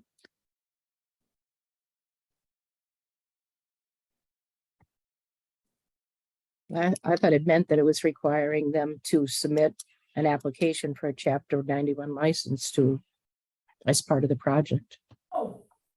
Which we have, and it's not yet being reviewed. Or sorry, it's been put on hold by Mass DEP because a prerequisite for their review of a Chapter 91 application is you first have to have local Concom approval, which we were under the perception that we did have. So I guess I'm trying to find a path for our client going forward. They're asking what needs to be done. So we already have an order of conditions. Do we need to amend it? If we submit this additional information, what is the commission's concern? I mean, is it going to be denied? Or if, my presumption is that this is very typical of docks around the lake. So, if it gets approved through a new RDA or an amendment to an order of conditions, this is just a procedural exercise we're going through. What is the actual, what are we trying to protect? What are the commission's concerns to why this needs further review? Well, the regulations say that we are obligated to review any structures that are placed in a lake, whether temporary or permanent. And if there are any modifications to the resource area, even if they're very minor, we're supposed to be reviewing them through an application process. So that is why we're doing this. It's not just an exercise, it's what we have to do. And the policy that the commission has developed is that we're not going out looking for unpermitted docks that don't have orders of conditions or don't have Chapter 91 licenses. But when an applicant comes before us with a property where there is a dock that has not been licensed, we are putting in the conditions a requirement that they bring it into compliance. So that is why this was addressed in that order of conditions. My understanding is that if we put in an order of conditions that, and I believe I'm quoting it, the dock is unpermitted. We are not making a finding of permitting the dock. I think that if we had these order of conditions applied to the dock being permitted, we would have said so in the findings. The findings didn't say that. So that's my interpretation of it. Janice Stone, you have your hand raised. Janice is a consultant for the commission. So I would just say that I fully support what Miriam and the Concom is doing. the part of the process is the applicant has to file with DEP, and DEP waits until there's a written legal approval from the Concom as to whether the dock is acceptable or not, whether it's a determination or an order of conditions, and everybody knows that. And I don't see how anyone could misinterpret these orders to mean that somehow the dock with no description and dashed lines on the plan were part of the approval. So I think that the commission is doing the right thing in following the Wetland Protection Act regulations. Could I hear from the commission? And I do want to say, you know, you're worried. I understand your concern for your applicant, for your client, and you know, we're not looking for a way to deny the permit. We just want to regulate it, which is what our obligation is. Not to deny it. That's not what we're looking for. But Beth, and I'd like to hear from commissioners. I mean, about- I don't think we approve the doc. I think we need the appropriate information submitted to us to get the approval, which is the process. So Beth, this is kind of what we have already discussed this, but Beth, where are you at with this? Yeah, no, I agree. I feel like the other order of conditions was a permit for different work. It wasn't for, you know, it's not the installation of a new dock, but it wasn't a permit for the dock specifically. And so, as Mary said, we don't really have the information about the design of the dock or whatever to make a conclusion on it. We need an application of some sort. Yeah, I agree. So my thought for you, Ryan, would be that really, I don't think an amended order of conditions is really the right avenue, because and again, an amended order of conditions, we discussed this earlier tonight, is only for very minor changes, not for a new additional work that was not described in the permit. So I don't think, and I don't think that's the right avenue. I think the appropriate avenue really would be an RDA, which is not a heavy lift, and it's not, you know, it's not as expensive for an applicant as a notice of intent. And that would be my recommendation. I think we have we can have the discretion to determine whether an RDA or an NOI is required for docks. And that's, you know, that's up to us to determine. I guess that's a question for the commission if going forward, because I think we need to be consistent with other future situations if we're going to require an RDA or NOI for them. But that's my thought. What do you guys think? Yeah, I feel like it's an existing dock. It's a floating dock with minimal sort of bank impact, really. I think an RDA would be acceptable. I agree with that. Yeah, me too. Okay. So what that says to me is basically our letter stands that we sent to Mr. Abdow. So I don't think we're going to make any other decisions tonight. We've already informed him. You know, hopefully he can come to the next meeting, or if he wants to go forward with submitting an RDA, you know, I can give you the paperwork or give him the paperwork that he needs for that. Okay, I'll let him know. Thank you, everyone. Appreciate it. And he should be, whoever is organizing it should be in communication with me about getting a date for the public meeting, because I handled the calendar for that. So Okay.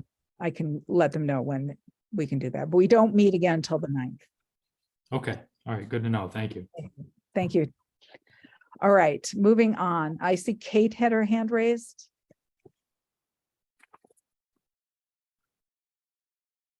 Kate, we can't hear you. All right. Yeah, I feel like you began to talk about this and I missed the outcome. Apologies. Oh, you can't hear me? We can hear Still you. can't hear me? No, we can hear you. I feel like you began to talk about this and I missed the outcome. My apologies. What happens? Great, excellent, thank you. What happens if someone installs a dock before the permit is issued? Well, that would be considered to be a violation. What happens if someone installs a dock before the permit is issued? Well, you know, in a circumstance where we've. So what if you see that happening? How is that reported? What happens then? So as I mentioned earlier, we're aware that there are a great many docks on the lake and that many people have not gotten their docks licensed. And we're not going out inspecting everybody's dock and looking to see who has licenses or not.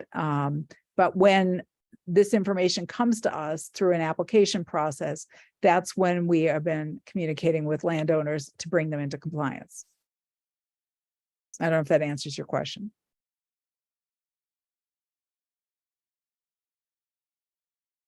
Hello? Oh, she's muted. Okay. And are there, sure, okay, thanks. Are you good? Okay. All right, let's move on. I had some more updates. We have to review the draft minutes, so let's take care of that before it gets too late. So we have the draft minutes from November 30th. Has everybody had a chance to look at them? Looked Yeah. okay to me. Yeah. Thank you, Carrie, for doing them. Somebody want to make a motion? Motion to approve the minutes. Carrie, you have your hand raised? I didn't do the 30th. I believe you did. I was on at the meeting. Oh, 11, no, not November 30th. Oh, I'm sorry. I thought you said December 30th. My No. apologies. Yeah, so November 30th. Okay, so motion, you got a second? Second. Okay, David, Aye. Stefan, I, Harrington, Aye. nope, Scott's not here. Wilson, Aye. okay. And then we've got December 8th. I make a motion to approve the minutes of December 8th. Second. Okay, David, Aye. Stefan, I, Harrington, Aye. Wilson, Aye. and then December 27th. Somebody make the motion? Or is there any- Motion to approve. Okay, second, Second. David, Aye. Stefan, I, Harrington, Abstain because I wasn't there. So do I have to abstain? Wilson. Aye. Okay, all right. So we got that done. So I just wanted to let you know that I have there was a discussion at a select board meeting about the fire station and the environmental investigations that are being done. And I guess what I wanted to ask the commission is, do we want to ask the town to do anything regarding permitting?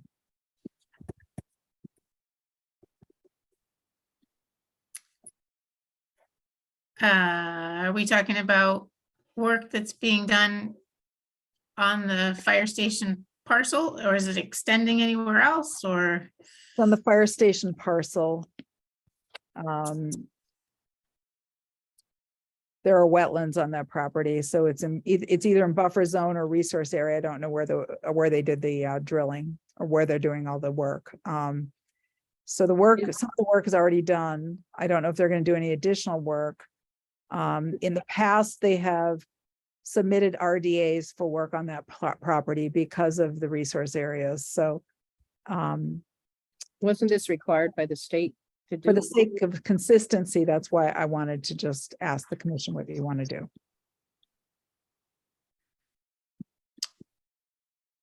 I guess I don't know this is new work. I know they've already done a lot of work there, put in a lot of wells, but this is additional work that they're doing? I don't know if there's any additional work. I know that there were wells put in November, I believe. Oh. I guess if the work's already been done, then I don't think we should require them to file anything at this point. I don't know, what do other people think? What about if there's additional work? I would think if there's additional work I really don't want to be permitting work that's already been done. Did you say they had filed RDAs previously when other monitoring wells had been put in and stuff? No, they filed an RDA when they were paving the driveway. Oh, okay. So nothing having to do with the environmental work? No. Have the Even wetlands back been for, even back for delineated? even back for the beginning of this, they didn't? No. Have the wetlands been delineated? I don't know. We did our own delineation site visit for the RDA back in 2021. I don't know if there's been a professional delineation or not. That was for the paving. Yes. It shows up, if you look at, some of the wetlands show up on the DEP mapping. There's a large BBW complex on the property. My recollection. Yeah, we didn't look at the whole property at that time. We only looked at the area impacted by the driveway paving. Don knows. Is Don still here? He signed off. Don's looked at those wetlands before. So we want to do. I guess it seems to me, I guess I'm trying to still get the picture of the whole thing, but it seems to me maybe we sort of let the town know that future work that might be environmental work that might be done on the parcel in terms of drilling wells or excavating soil. If it is within 100 feet of these wetlands that are known, we expect an application. At this point, I don't want to go after them for something that they didn't do in November, but maybe we make that known that we're aware that there's wetlands on that parcel, and we sort of expect some kind of an application if they plan on doing work that that involves excavation and things like that. I like that idea. So that Yeah, I probably do be a too. letter. Would one of you like to volunteer to draft that letter? Who wants to do it? Don't talk at once. Guys, Beth, I know you do. Happy to, yeah, I'm happy to.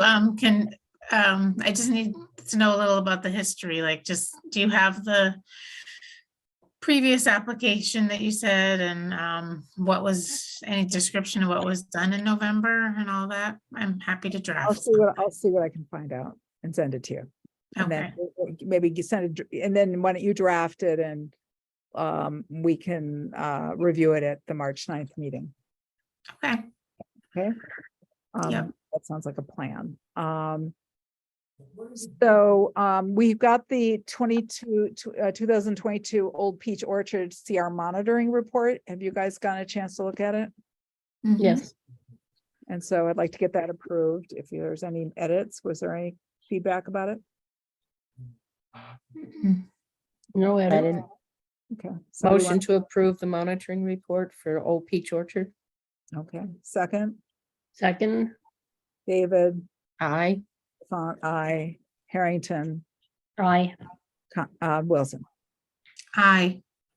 Okay, let me look through, I'm just scrolling through items, see if I don't forget anything. So Conservation Commission staffing update. So there's been some changes. I've been in communication with Leverett and Wendell. Wendell's not going to hire an agent. They're going to just hire a clerk position. And Leverett is already posting and interviewing. So I suspect that if we do create an agent position, we're gonna not be able to coordinate it with the other two towns in any way at this point.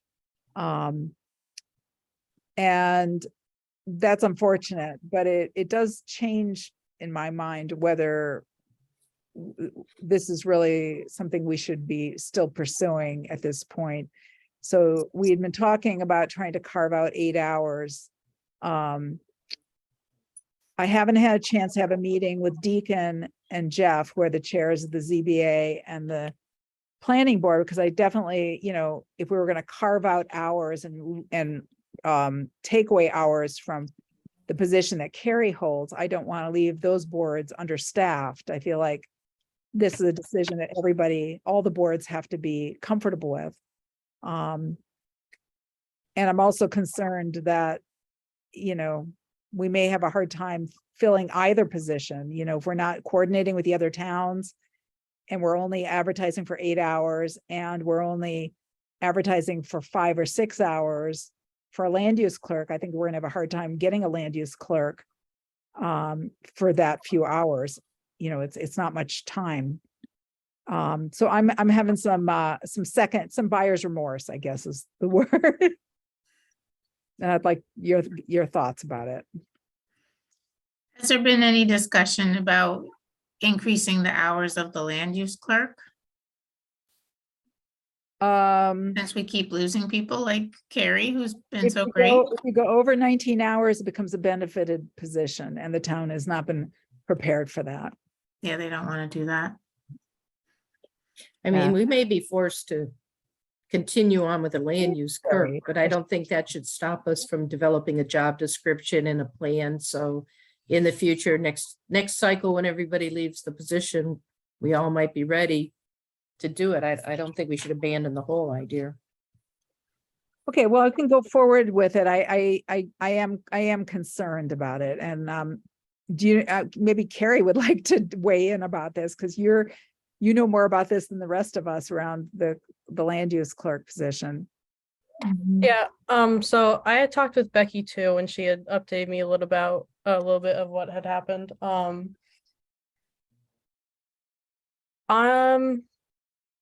I like everything discussed, I pretty much agree with.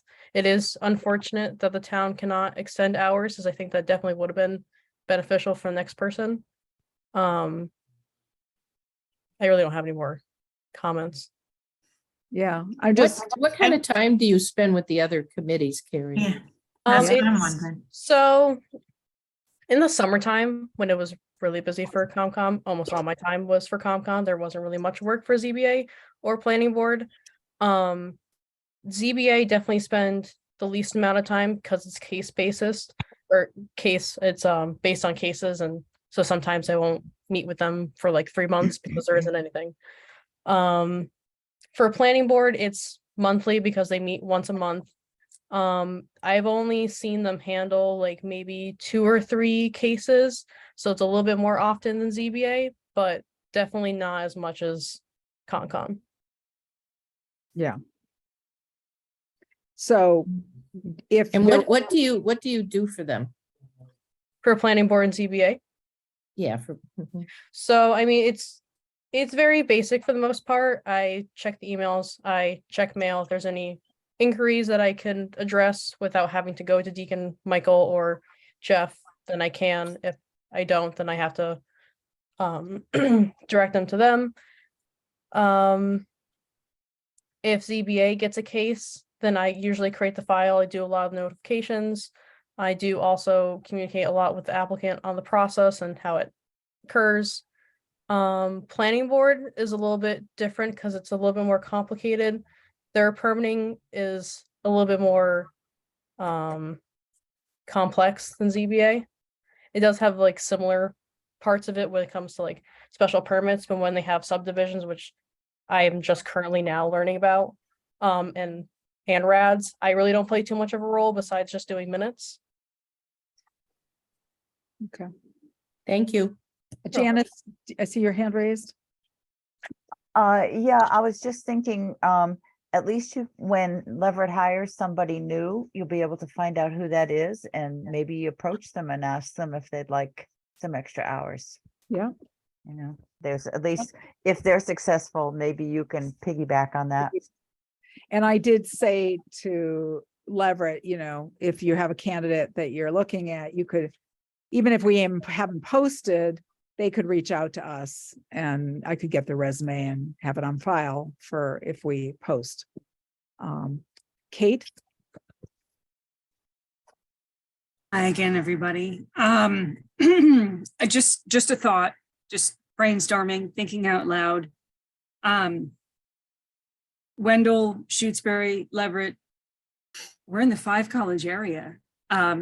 I'm sure if somebody was willing to write up like a job description, you could get somebody who would be happy, somebody local who would be happy to volunteer in their junior year or their whatever year, their freshman year, their senior year, or even a graduate student that would work for free, never mind paid hours, but that would be happy to work for free to coordinate between the 3 towns and communicate between all of us. And if somebody was just willing to like speak to their workload and get them a few extra credit hours, you know, like, yes, this person did this much work and get them their credit hours, they would do the coordination and the work for free to do the work that you guys are looking for with no dollars required. So anyway, it's just a thought, but we've got a lot of resources available that would work for no money.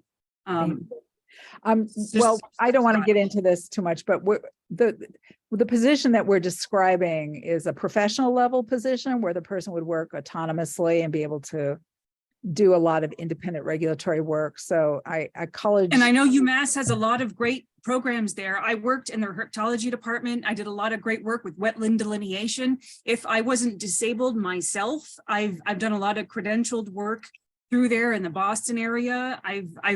I've done a lot of GPS mapping with, like, they've got a lot of great programs there. I worked through a professor in Cornell, like they've got a lot of great programs and credentialed students. So I just wanted to, it was just an idea. That's all. Well, you should volunteer with us though. It sounds like you might be a good person. I'm glad to have you here tonight. If I wasn't broken all the time, I would love to. And feel free to come back to more meetings. All right, so I guess we'll move on with that. So a couple of things. So we just to Bravo, we now just want to reflect that the West Quabbin Woodlands Conservation Area is now a real thing. And Yay. now Yay. new conservation area, Bravo, town of Shutesbury, for making that happen. So wonderful.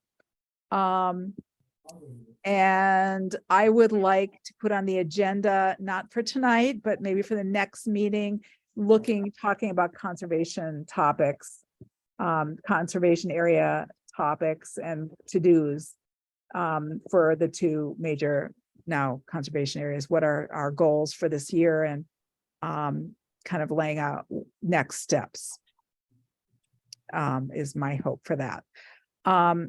So 2 more big topics and then we're going to wrap up. I'm sorry, it's getting late.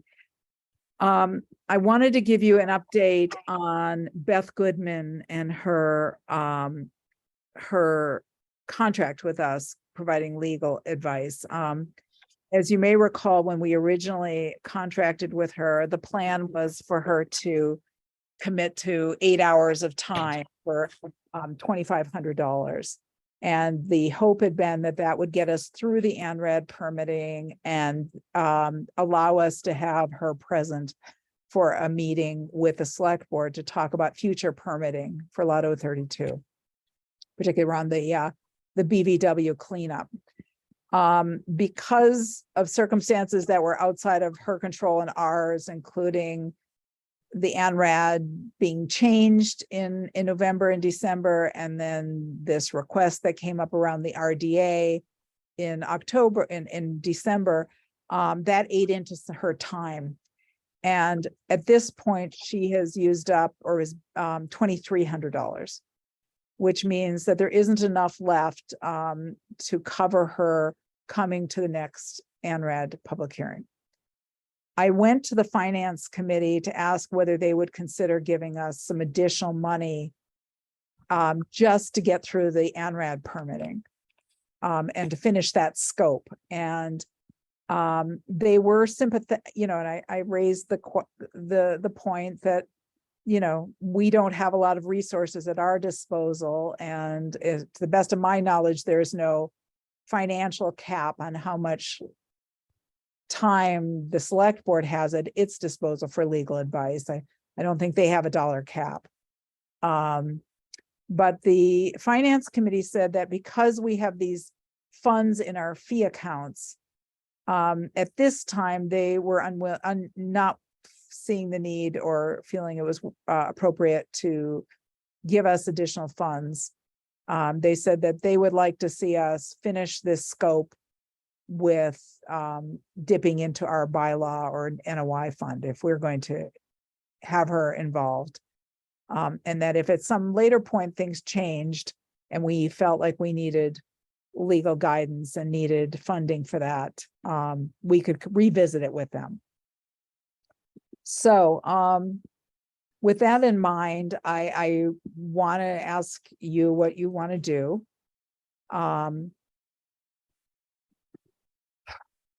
What do you want to do? Harry, you have your hand raised. If it's helpful, I don't know if a decision has to be made tonight, but on Tuesday when I get back, I can ask Gail for an updated, like what is in the account, like how much as of like to date, so that way it could help choosing. Well, I have a rough idea.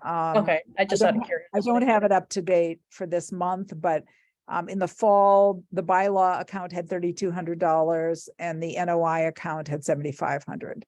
I don't think we've gotten any more NOIs in, so that hasn't probably changed.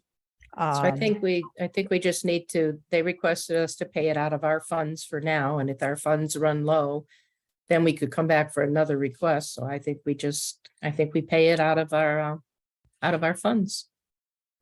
Which is we're talking approximately $1,000, right? Yeah. You know, this kind of raises for me a question, which is a bigger question. I mean, I feel like we're at the end of the ANRAD process and things feel very straightforward to me. I mean, I'll be surprised at the next hearing, but you know, I feel like we got to a place where we all agreed on the wetland delineations. And so I'm hoping that this next ANRAD hearing is not going to be very complex, so or controversial. And so, you know, I'm not absolutely sure that we need to have a council present for that. I'm also not sure, you know, what's going to happen with the town around whether they're ever going to propose a notice of intent or not for the cleanup of the BVW. I mean, I'm just not sure what's going to happen with that. So there's even a question in my mind, like, should we spend that money? You know, what do we feel like we need it for at this point? I think that having her there at the last meeting was a good thing. I feel like I think it was a good thing having her there.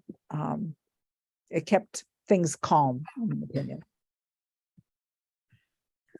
Yeah, and we also may want to think about when they file the notice of intent for the library itself, will we want to have counsel and will we have money to pay at that point? I mean, I guess maybe at that point we could go to the select board or the finance committee and ask, and we wouldn't have to use our own money, but who knows, maybe we should save some funds for that.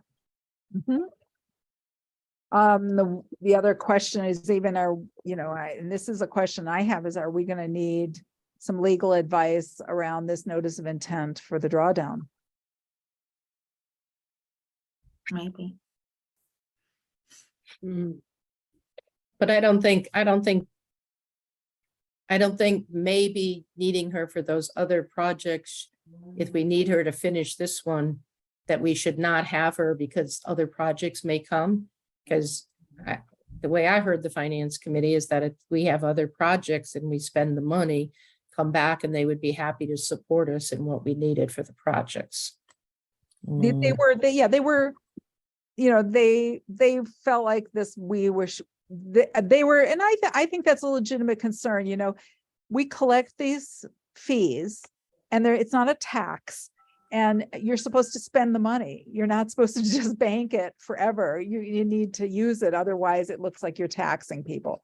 So I think that, if we're gonna levy fees and collect fees, then we have to find uses for those funds to administer our programs. So asking us to do some of the lift and to spend some money is not unreasonable. So do we want to have Beth remain involved for now with Lotto 32 and for another, maybe extend this, have her come to the next hearing and save for one more meeting? I think at least for the next hearing, Yeah, to see if that resolves everything. yeah, I agree. Okay. What do you think, Beth? Yeah, no, that's fine. I was also just thinking of the fees towards an agent, I mean, it wouldn't pay for the whole thing, but it could somehow support something. I know. Well, that's why I want to be careful, but we're going to need to overhaul our regulations for sure. So that is another piece of all of this, is thinking about fees. So what I would then ask is probably for a motion for, let's just keep it safe, $1,500 from I would say the notice of intent fund, not the bylaw fund. So I'll make a motion for the $1,500, for up to $1,500 for Beth to finish the NOI on Lotto 66. Lotto 32. And did I say 66? 66 levered, 32. Okay. Get the lot and the number mixed up. Okay. Second. Okay, David. Aye. Son, aye. Harrington. Aye. Aye. Okay, almost done tonight, you guys. So the bylaw regulations, I told you guys I've been working on them. And I have a draft that's almost ready to share with all of you. The biggest issue I've been fighting with is just the formatting for all the indents and all that stuff. And what I want to do is in the next week, I just want to distribute it. I want you guys to look at it and really comment, send me back edits and comments. Don't send it to the group because that would be an open meeting law violation, but you can send comments back to me. And then I would like to set up a meeting for us to review it and open, like maybe even a designated meeting where that's all we do is talk about the bylaw regulations. And then we still have to post regulations and they have a public hearing. We still have to go through that process. And I'm imagining we're going to have to run this by a town council, that any regulations she's going to want to comment on. So regulations need to go to town meeting too? No. No. They don't, right? Okay, I was going to say, yeah. One of my thoughts, because this has been left hanging, is our consultation with Patrick Garner. And the way we had left it with him was that, he wanted to maybe do a site visit with us. And they were not going to charge for the site visit. They were going to do that pro bono just so they could get a sense of what intermittent streams look like in Shutesbury. And I was thinking maybe March would be a good time to go look at some intermittent streams in Shutesbury. So I would like to suggest that perhaps we try to set up a site visit in March. And maybe you guys could think about where would be some exemplars that we could look at and that we would have access to. And I've wondered, given that, our consultation that we allotted for him has not used up much time, whether we might want to have him look through the draft regulations once we have them cleaned up and get any comments, because I think he would be a good person to run it by. Yeah. I think Scott had some examples of streams too. Scott had, I know he's not here tonight, but Scott does. Yep. So maybe we could try to come up with some examples, and maybe Janice, you can think about it too, if you can know of some. Doesn't have to be in Shutesbury, but somewhere where we can go see some ideas of. We've got an intermittent stream on our property. What do you think, Rob? Does that qualify? Well, I think my husband's there. I don't know. Maybe he's not listening anymore. He went to sleep. I have a question about the regulations. Did you look at all at the fees? I am looking at the fees and I'm mopping it up. But there's going to be, well, that's definitely an area where we need to have a lot of discussion.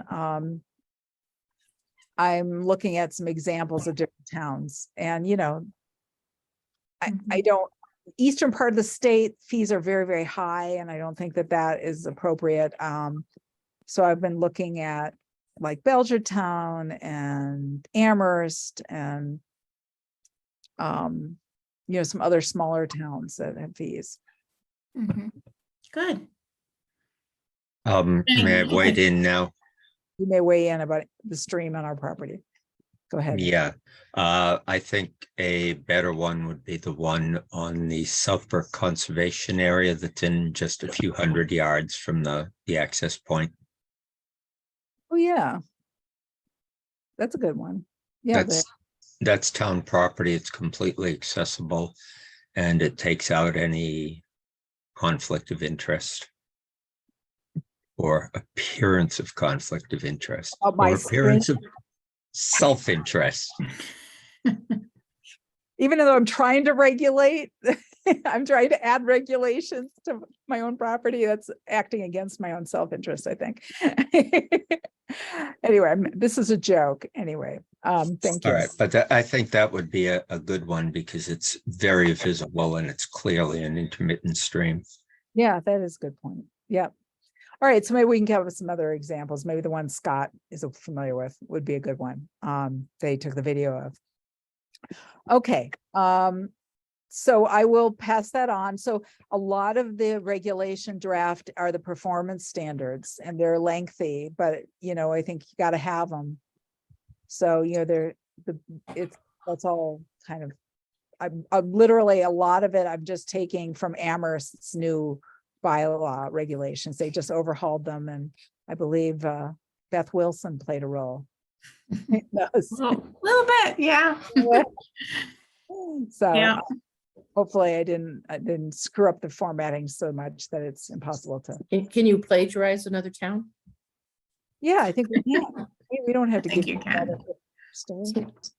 Forget Amherst. Okay. All right. Rob, did you have something to say about Amherst? Your hand is raised. I'm sorry. No, I didn't have anything to say about Amherst. Okay, thank you. Other than I wonder if some of their potholes qualify as vernal pools. They're large enough. Yes. Which reminds me, one of the things that Amherst is doing is that they are regulating vernal pools. They protect our vernal pools. And I am going to propose in these draft regulations that we also protect vernal pools. And they also have, and a number of towns have a no disturb zone around bordering vegetated wetlands. So that's another piece that I am proposing in it. Yeah, well, and it's a no disturb for all resource areas, not just PDW. All resource areas. And it's rebuttable so that if there was a circumstance where there was a compelling reason to put it as that provision aside, if somebody has a tiny property and there's no other alternative to what they want to do, we could waive it, but that it would be a presumption. Okay. All right. Okay. I think that's all we got. Just so you know, we have not received it yet, but I heard that Eversource is going to be sometime in the next month or two submitting permit applications for the transmission line reliability work. Oh, man. Another fun thing for your agenda. So that's going to be a big, big project. I think we're going to need, we're going to want Emily Stockman involved to do peer review, and Leverett and Wendell are also talking about hiring her, which might be great because then she could do some coordinated review of the impact up and down this whole corridor. And there'd be maybe some efficiency of scale and all of that. But so that'll be another big project this year.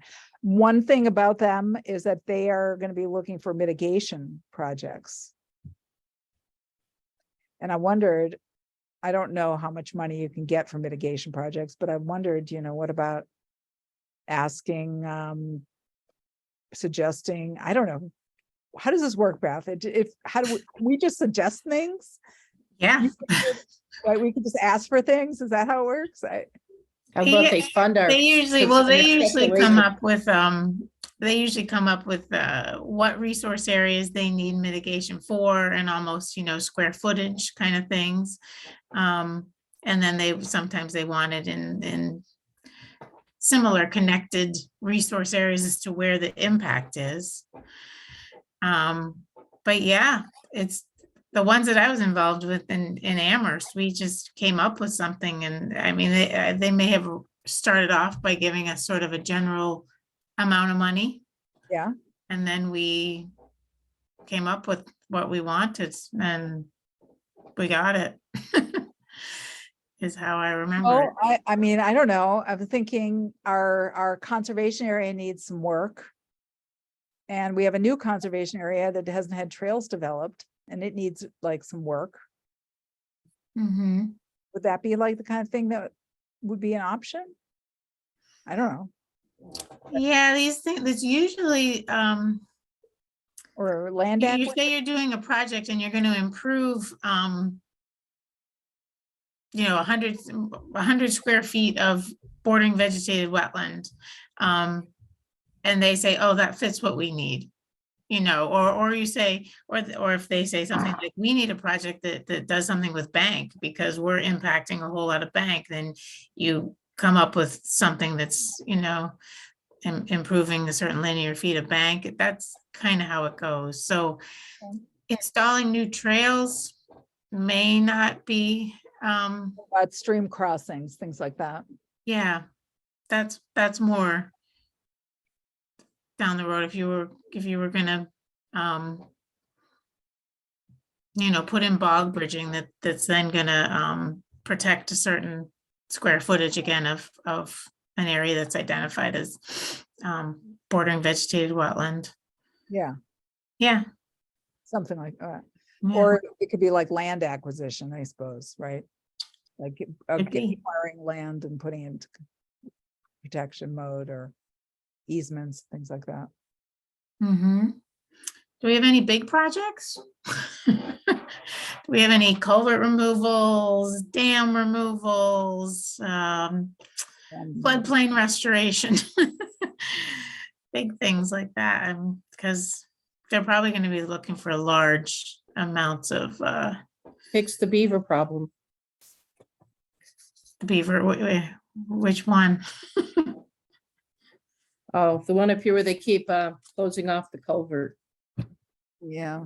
Well, it Find a solution to that. has to be on public property, right? It can't be a private thing like Brown's Pond Dam. Right. I think, yeah. Yeah. Yeah, I don't know. I don't know. You got a question there? Yeah, Terry Smith. If you're looking for projects of that magnitude on public land, you might consider the work that's being done currently by FERCog involving the stormwater at the inlet to Lake Wyola into the North Cove. That was part of their comprehensive study that they're working on. And a lot of that land is the problems started up in Wendell. In the siltation and the stream restoration, that's along DCR's property. So you got bank, you got BBW, you got land under water bodies, you got dredging, you got all kinds of things. North Cove, is that Fisk Brook? Yeah, coming in, it would be coming into the North Cove. I believe that's Fisk Brook. Okay. That study's not been completed though, has it? No, it's ongoing with LWAC's been meeting and there's been discussions and it's part of what FERCog is trying to get and help the town with the funding as part of the overall comprehensive stormwater management plan, not just for Lake Wyola, but the watershed basin area. And that's currently being worked on. Mhm. So, that's a Yeah. pretty extensive project as well as, it involves all of your resource areas.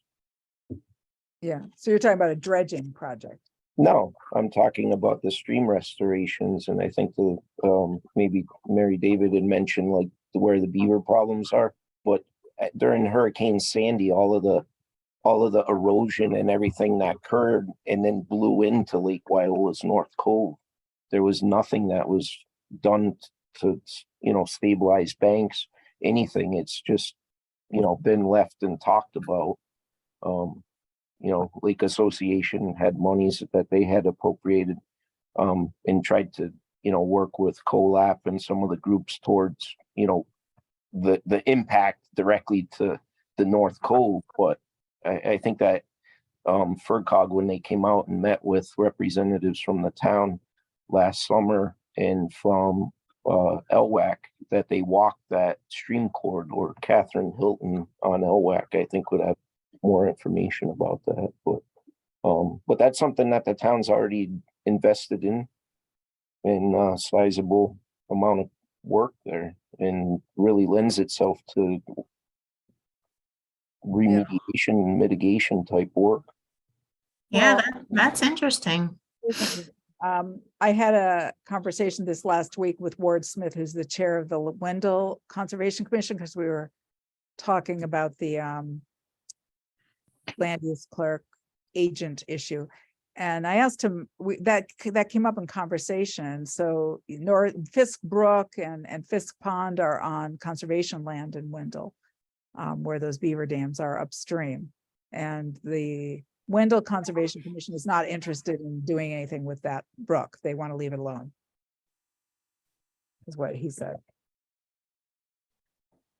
Yeah, they have a section. I don't think they have current dam inspection reports and everything. They have the dams that they really had, not wanted to address. And that was kind of why, that impacts the watershed in the basin area of Lake Wyola. So they don't want to do anything, but a lot of that land is, within Shutesbury. The impacts are in Shutesbury. So that's why we approached it from LWAC's standpoint, is trying to bring in FERCOG as as a more comprehensive, from a stormwater standpoint, in a comprehensive watershed area, and why I suggested to Ward, and I think that this would be my recommendation, Terry, is that I think that any conversation about that property or that area, that watershed, we really should be including the Wendell Conservation Commission in, because we're talking about areas that are under their control. If we want to set up maybe a joint site visit with the Wendell Conservation Commission, we could certainly do that. I don't want to. FERCOG was looking at all of that, is what Terry's saying. Yeah, I I think. understand What I'm saying is FERCOG's kind of trying to coordinate that, and that was the intent, is because it did involve multiple towns. Yeah, but I think that, yeah, okay. All right, I think we're done for tonight. Hi, Scott. Thanks for participating. Nice to see you. Yeah, I'm glad I could make it right when you're done. We made a list of things for you to do, though. Oh, good. I'm glad. We did, Scott. Yeah, where are you? From Mountain Time. What state are you in right now? I'm in New Mexico. Oh, I can report, the wetlands here, they're in a lot of drought conditions, so. What's the temperature out? It's snowing here. I'm up in Santa Fe, so we're like at 6,000 feet. So it's been snowing and cold. So it might be warmer back home. I don't know. I see people. I think so. Terry, I think we're wrapping up now. Did you have something more? And Rob, I see your hand raised. I'm not ignoring you. Just the only question I have, Miriam, is on the agenda. There was talk about the policies of the Concom regarding Chapter 91 licensing that had come up at LWAC meeting.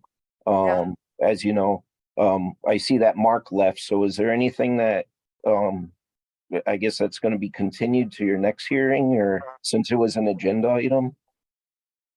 Well, I think we already discussed that, what our policy is around docks, that we're you know, when projects come before us, if there's a dock, we will ask or require the applicant to do the permitting for that dock, and that Okay. I would say in most instances, I'm imagining it's going to involve an RDA unless there's something.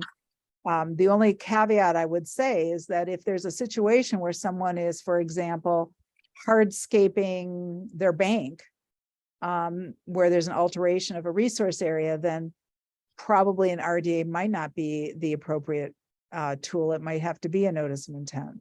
Okay, and so what I guess I'm specifically, the dock sections covered, but also included on there was the buoys, and that was a big topic of discussion at the LWAC meeting, was, you know, that the traditional, we put out, you know, whether the Lake Association, the town, everyone puts out buoys, it falls under waterways jurisdiction, the Concom, it's in the resource area, so you have some jurisdiction over it.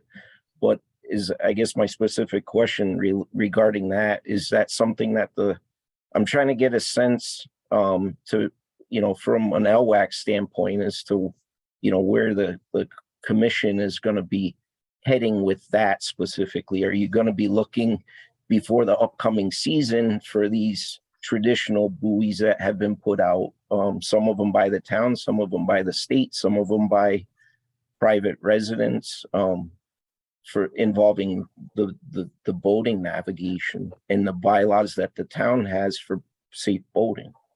Well, this is what I was going to recommend to the commission, and then we can have a discussion.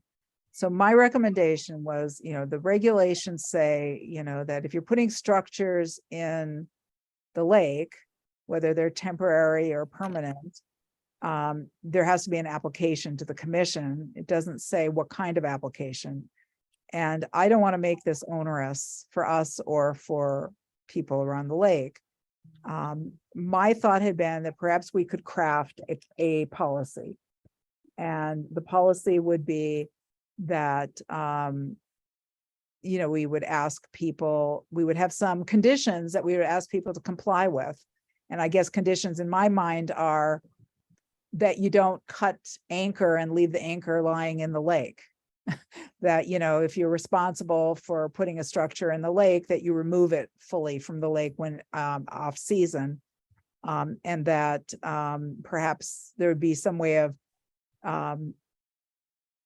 doing an administrative review where someone would email to us or send us, fill out a form or write to us saying, I want to do this, and we would look at where it is and we would give them some conditions, and then they would just be good to go without having to go through the whole process of an RDA. So it sounds like it's something that is going to be down the road with the commission to come back to the town, or I guess to say this is what we would like to see. And then if LWAC's involved in the, you know, from an advisory capacity to the Board of Selectmen, we can take that back and say, okay, you know, here's a traditional plan of the lake. You know, these are where the no wake buoys go in. These are where, you know, maybe perhaps where the town puts its buoys in to protect the outlet of the dam, so people are aware of where those buoys are.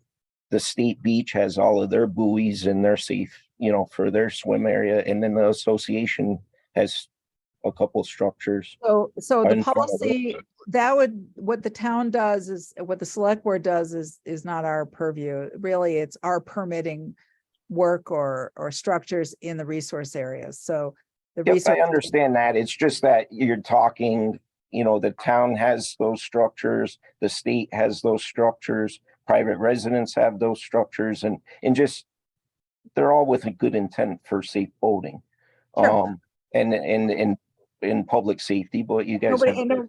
I'm not suggesting making it impossible for people to have them. Just the question is, how do we bring this into conformity with what the regulations say? And that my suggestion to the commissions, Terry, is, you know, that we might want to consider whether we could create a policy that kind of addresses this without requiring RDAs.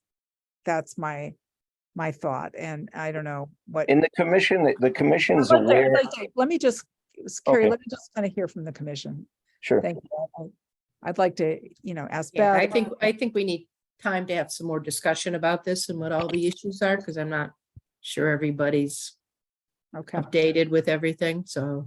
The Chapter 90 waterways licensing has been very confusing over the past 15 years because it shifted from regional offices to all of them in Boston. Now it's going to be done online. But one thing that the Terry, commission, I really, please raise your hand and just wait to be called on, because other people have their hands raised and they're not interrupting. So I Sure.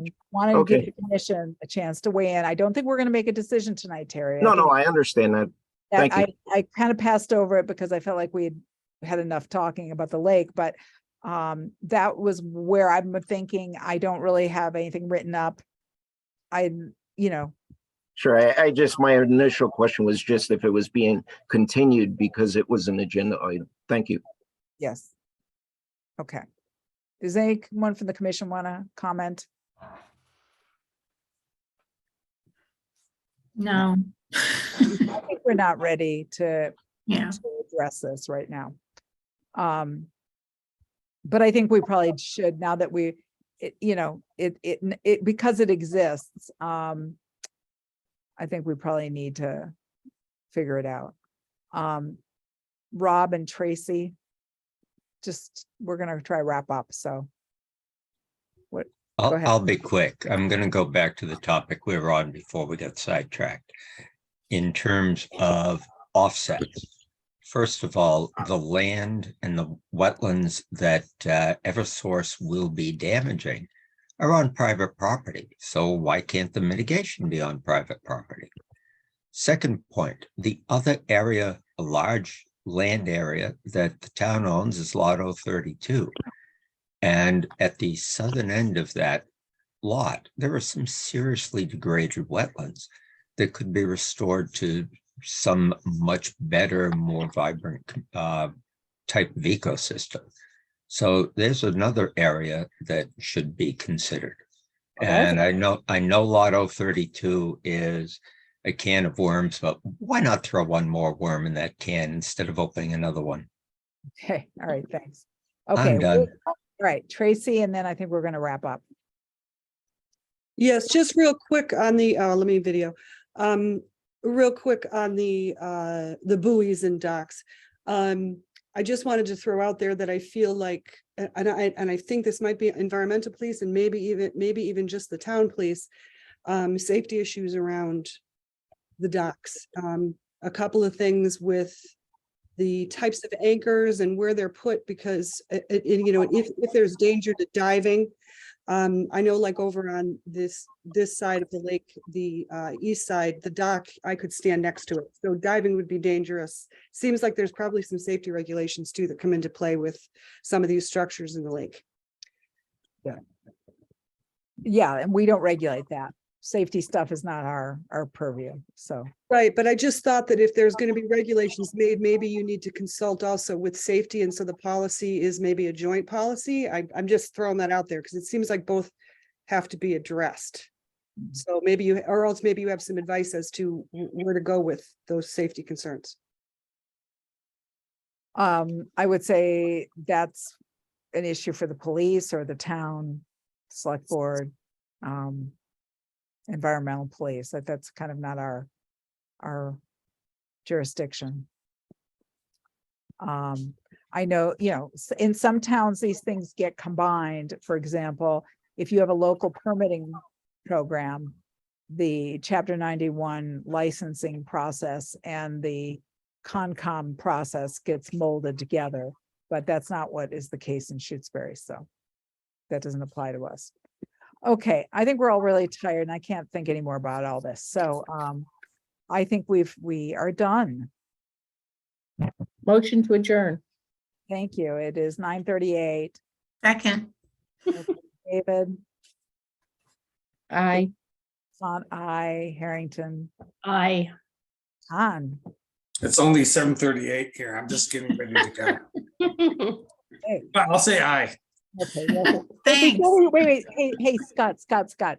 We were talking about intermittent streams and about that intermittent stream that you know about. Yeah. perhaps we could think about maybe a site visit this spring. That would be fun. It's a hike, but I think How that'll long be a hike awesome. is it? How far is it? Probably 2.5 miles. Okay. All right, well, maybe you can show me on a map where it is. Yeah, I'd be happy to do that. Okay, all right, Bye, everyone. Thank you all for Good the night, time all. that you volunteered for the town. thanks, good night. Thanks, Tim.